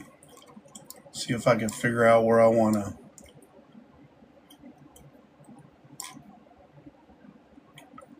I am going to do a fib.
All right.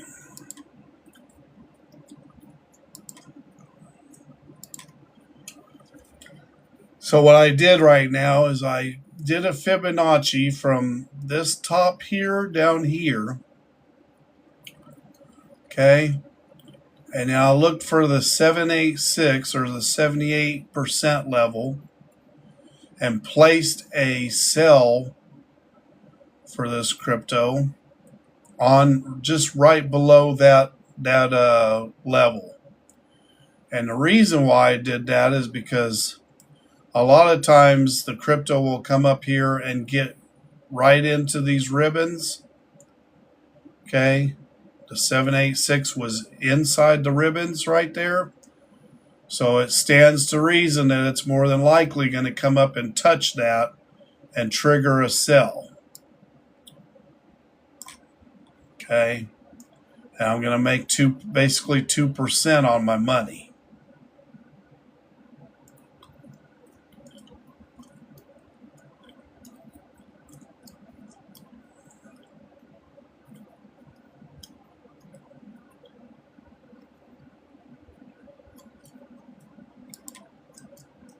Let me see.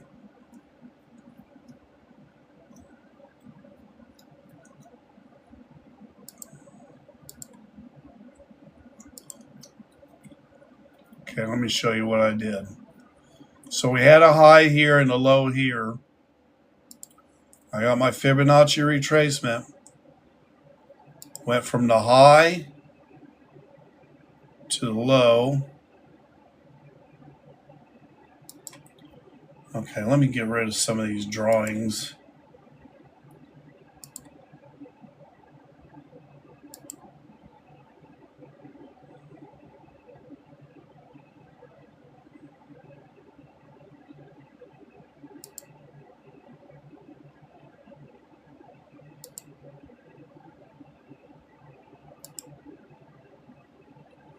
Well, I guess I can't get rid of that without getting rid of everything.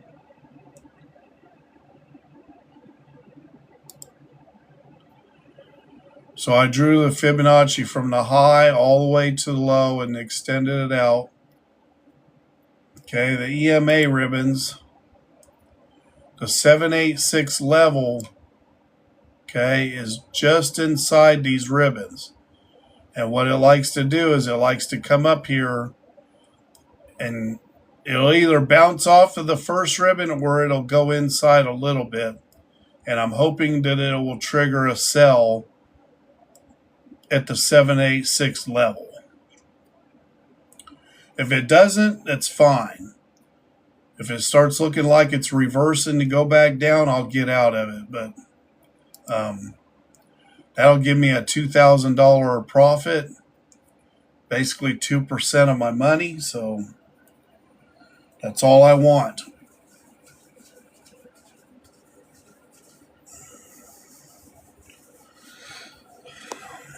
Journeyman.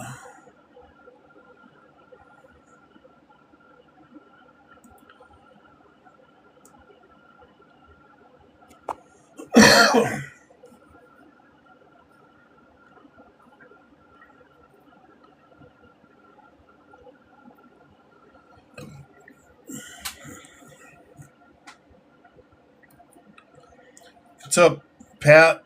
How you doing? Long time no see.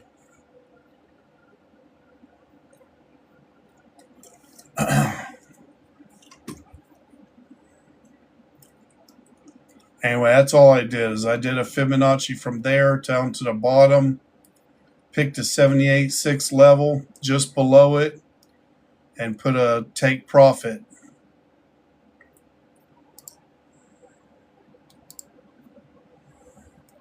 And seeing that we're just starting to come up through the stochastic, I don't see any reason why it won't come up and touch it. So it'll take a while for this to play out. These are 4-hour candles, so let's see what the 1 hour is doing.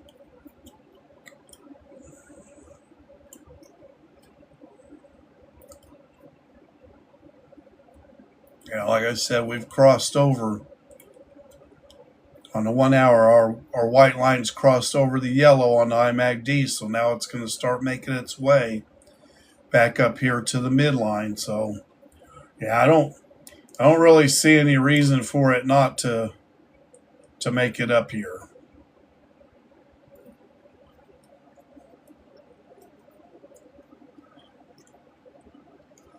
I could be being a little bit overly optimistic that it's going to make it that high, but I don't think I am.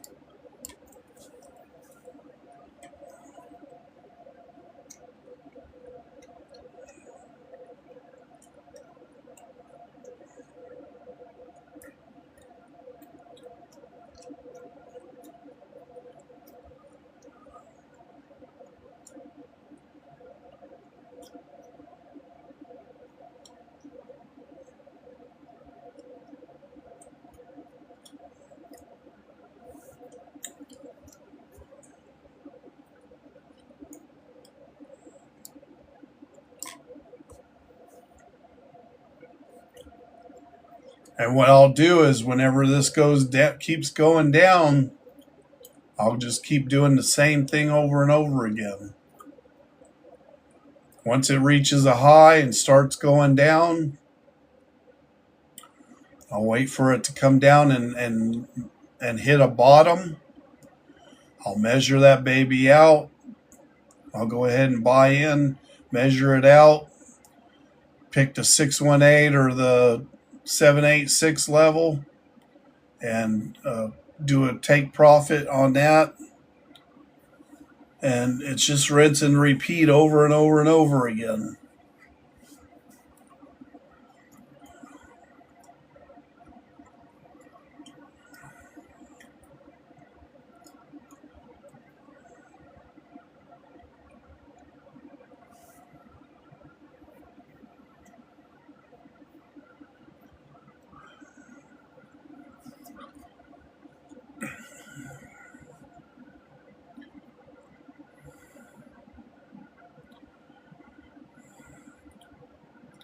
Telling you guys, if you guys, like I said, I'm not a financial advisor, but if you got a good chunk of money,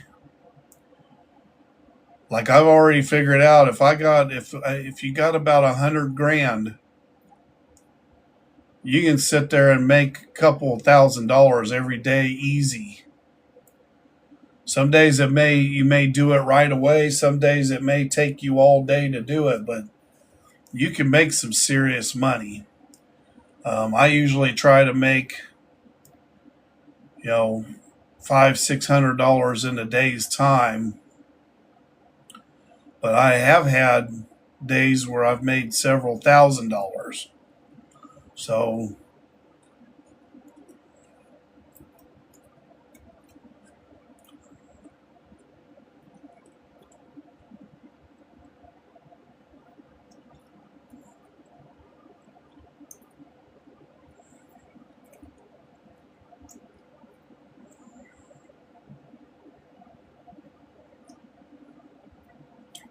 got less than a half an hour left of this candle. I'm hoping it keeps pushing up.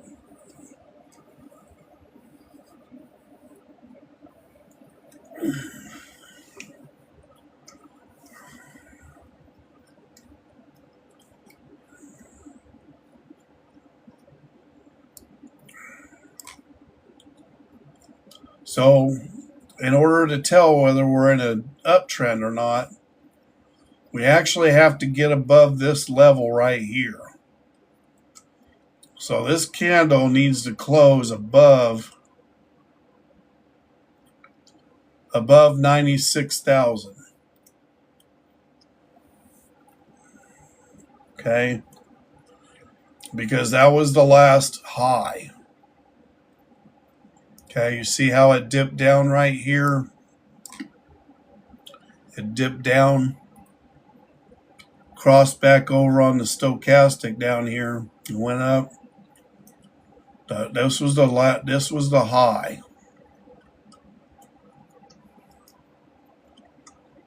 So we gotta break above that.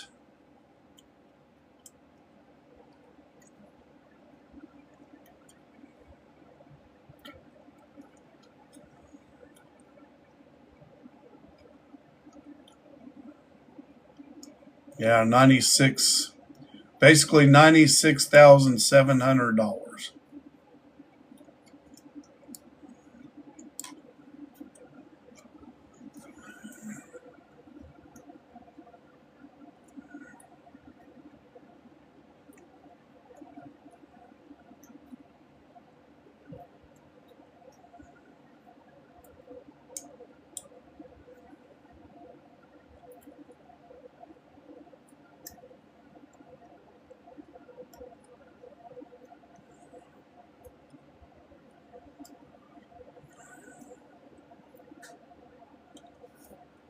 Yeah, you can see how this fluctuates. We were $500 or $600 in profit, and right now it's down to 138, 170. It just keeps fluctuating back and forth.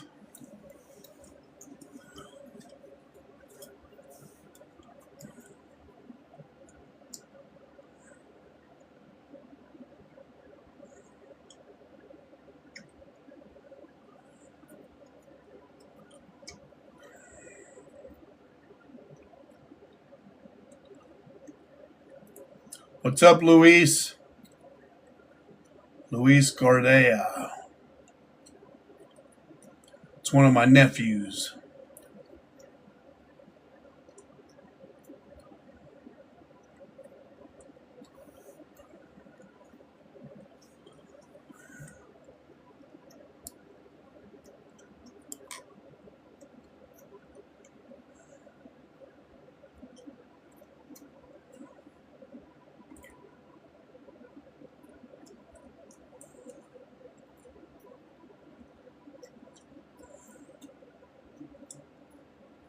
Yeah, you can see right here we've got 1 Bitcoin.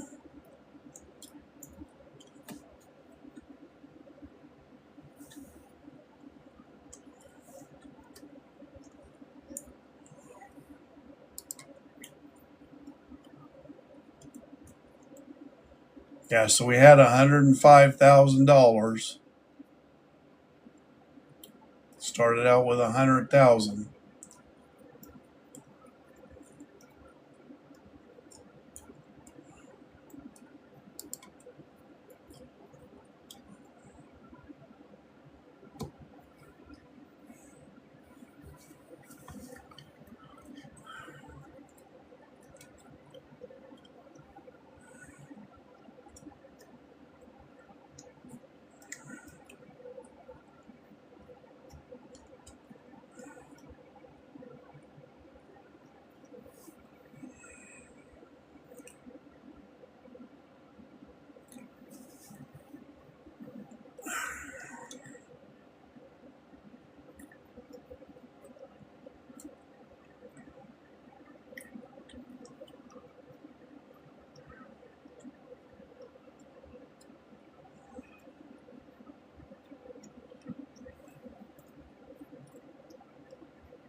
Yeah.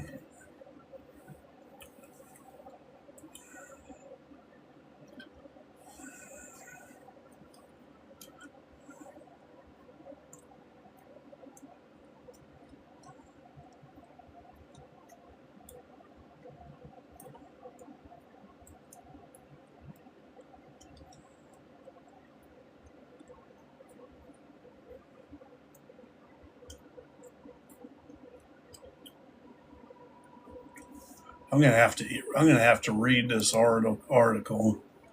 It says Bitcoin will not enter bear market, says 1 million Bitcoin advocate Samson Mao.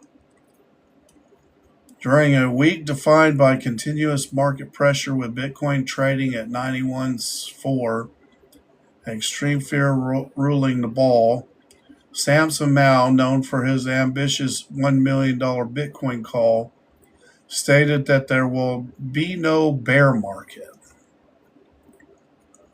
Mao's position is consistent with the framework behind his 1 million Bitcoin thesis. He does not classify drawdowns of this magnitude, even with extreme fear sentiment and negative flows, as evidence of a new multi-year downtrend. Instead, Mao's view centers on factors such as fixed 21 billion Bitcoin issuance, ETF accumulation, post-halving supply conditions, and long horizon demand for institutions and sovereign entities, which he treats as the core drivers of Bitcoin's long-term success. Bitcoin math right now. ETF data, in the meantime, adds another layer of context as, on November 17th, crypto ETFs registered 436,850,000 in net outflows,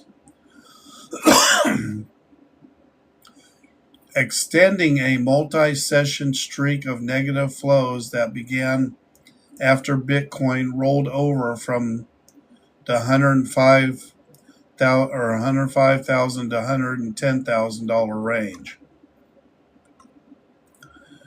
Open interest reflects the same compression, which with perpetuals at $772 million and futures at $4.3 billion.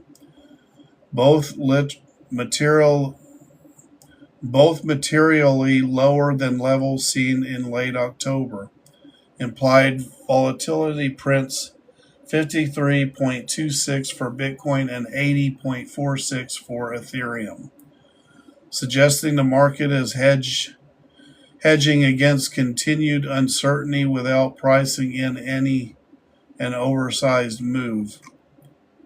From a data standpoint, the market is stressed but functioning, and no bear market statement underscores that these conditions, 91,461 extreme fear, 436.85 million ETF outflows, and a 3.12 trillion market cap, do not alter his long-range outlook.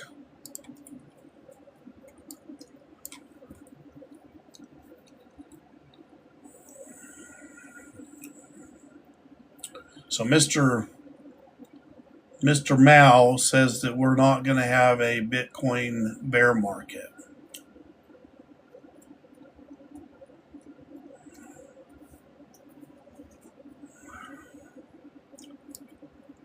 But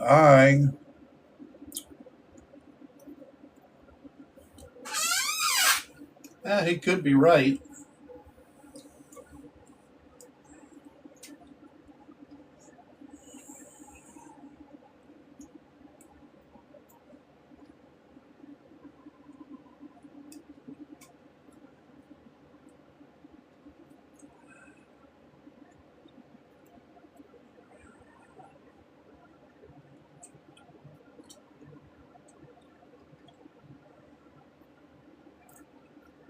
Still got 15 minutes left of this candle.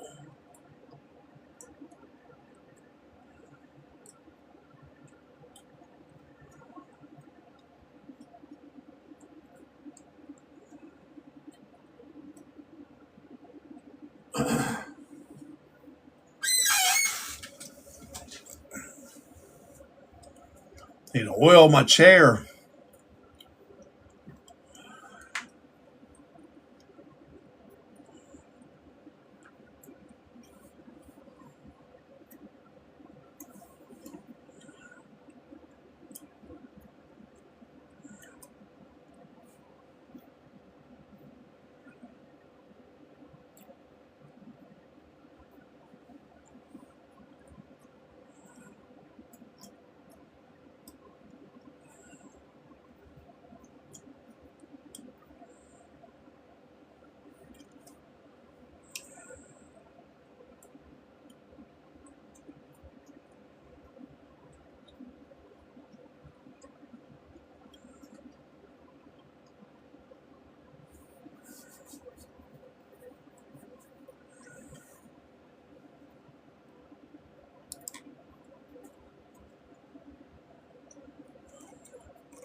What's up, Taylor?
Check out Desalinese AI.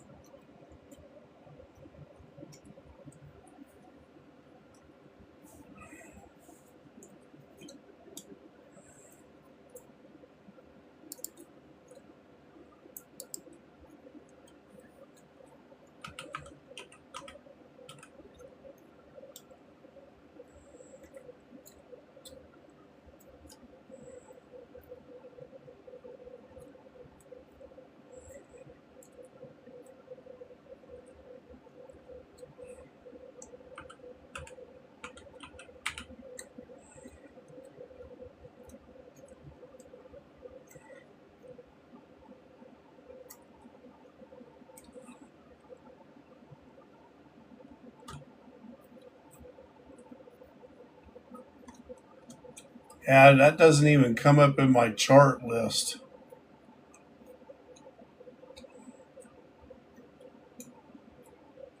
Desalinese.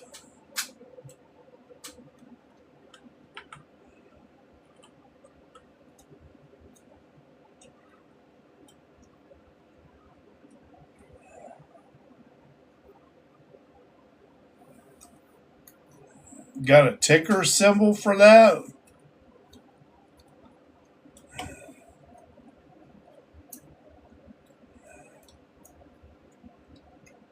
Eric?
Slowly going up. Got 4 minutes left of this candle.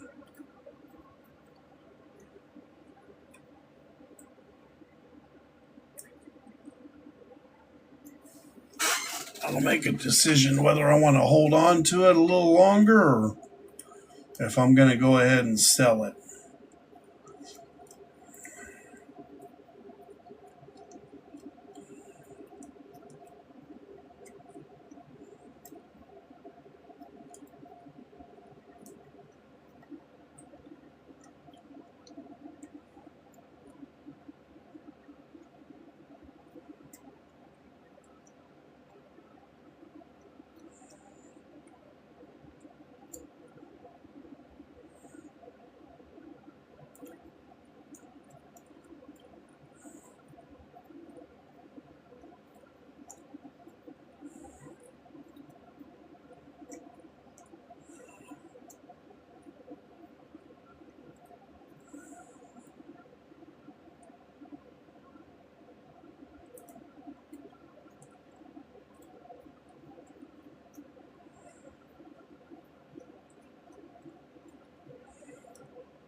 right, less than 2 minutes to go.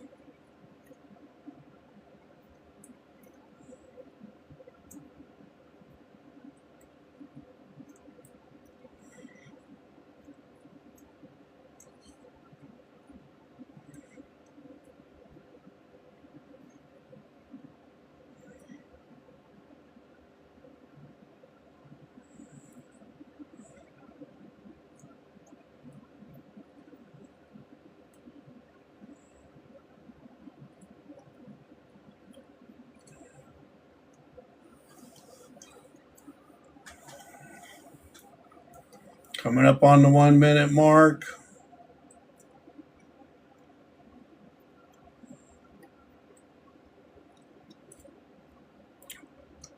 So what I'm going to do is I'm going to look at my stochastic, see how much it goes up.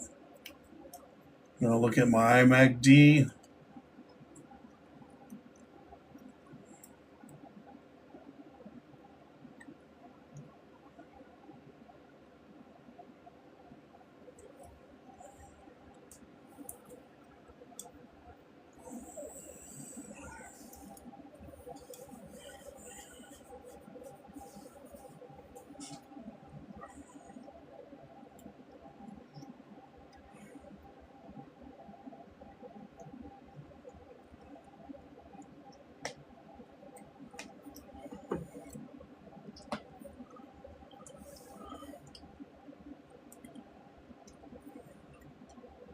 Ten seconds left.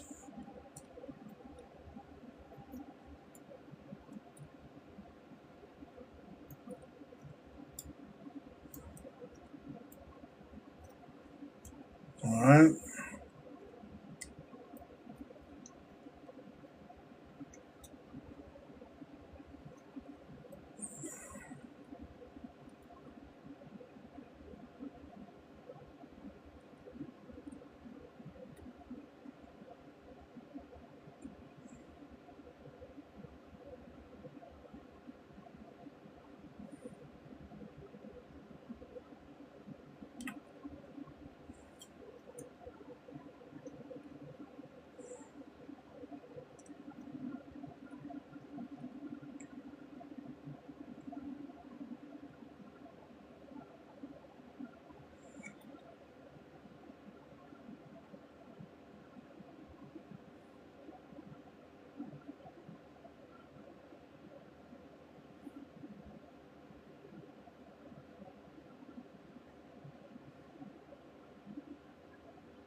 Well, guys, I think I'm just going to let this keep playing out.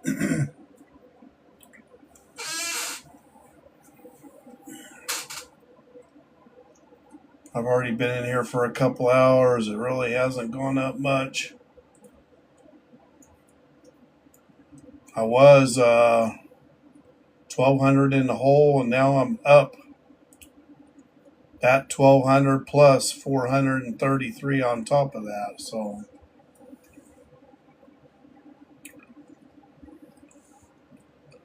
anyhow, I think I'm just going to let this keep running.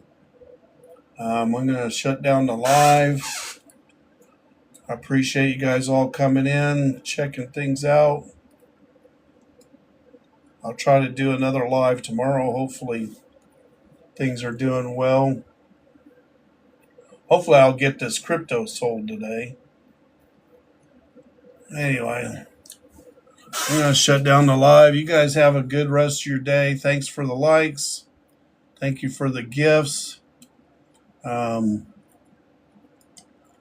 guys have a blessed rest of your day, and we will see you guys in the next live.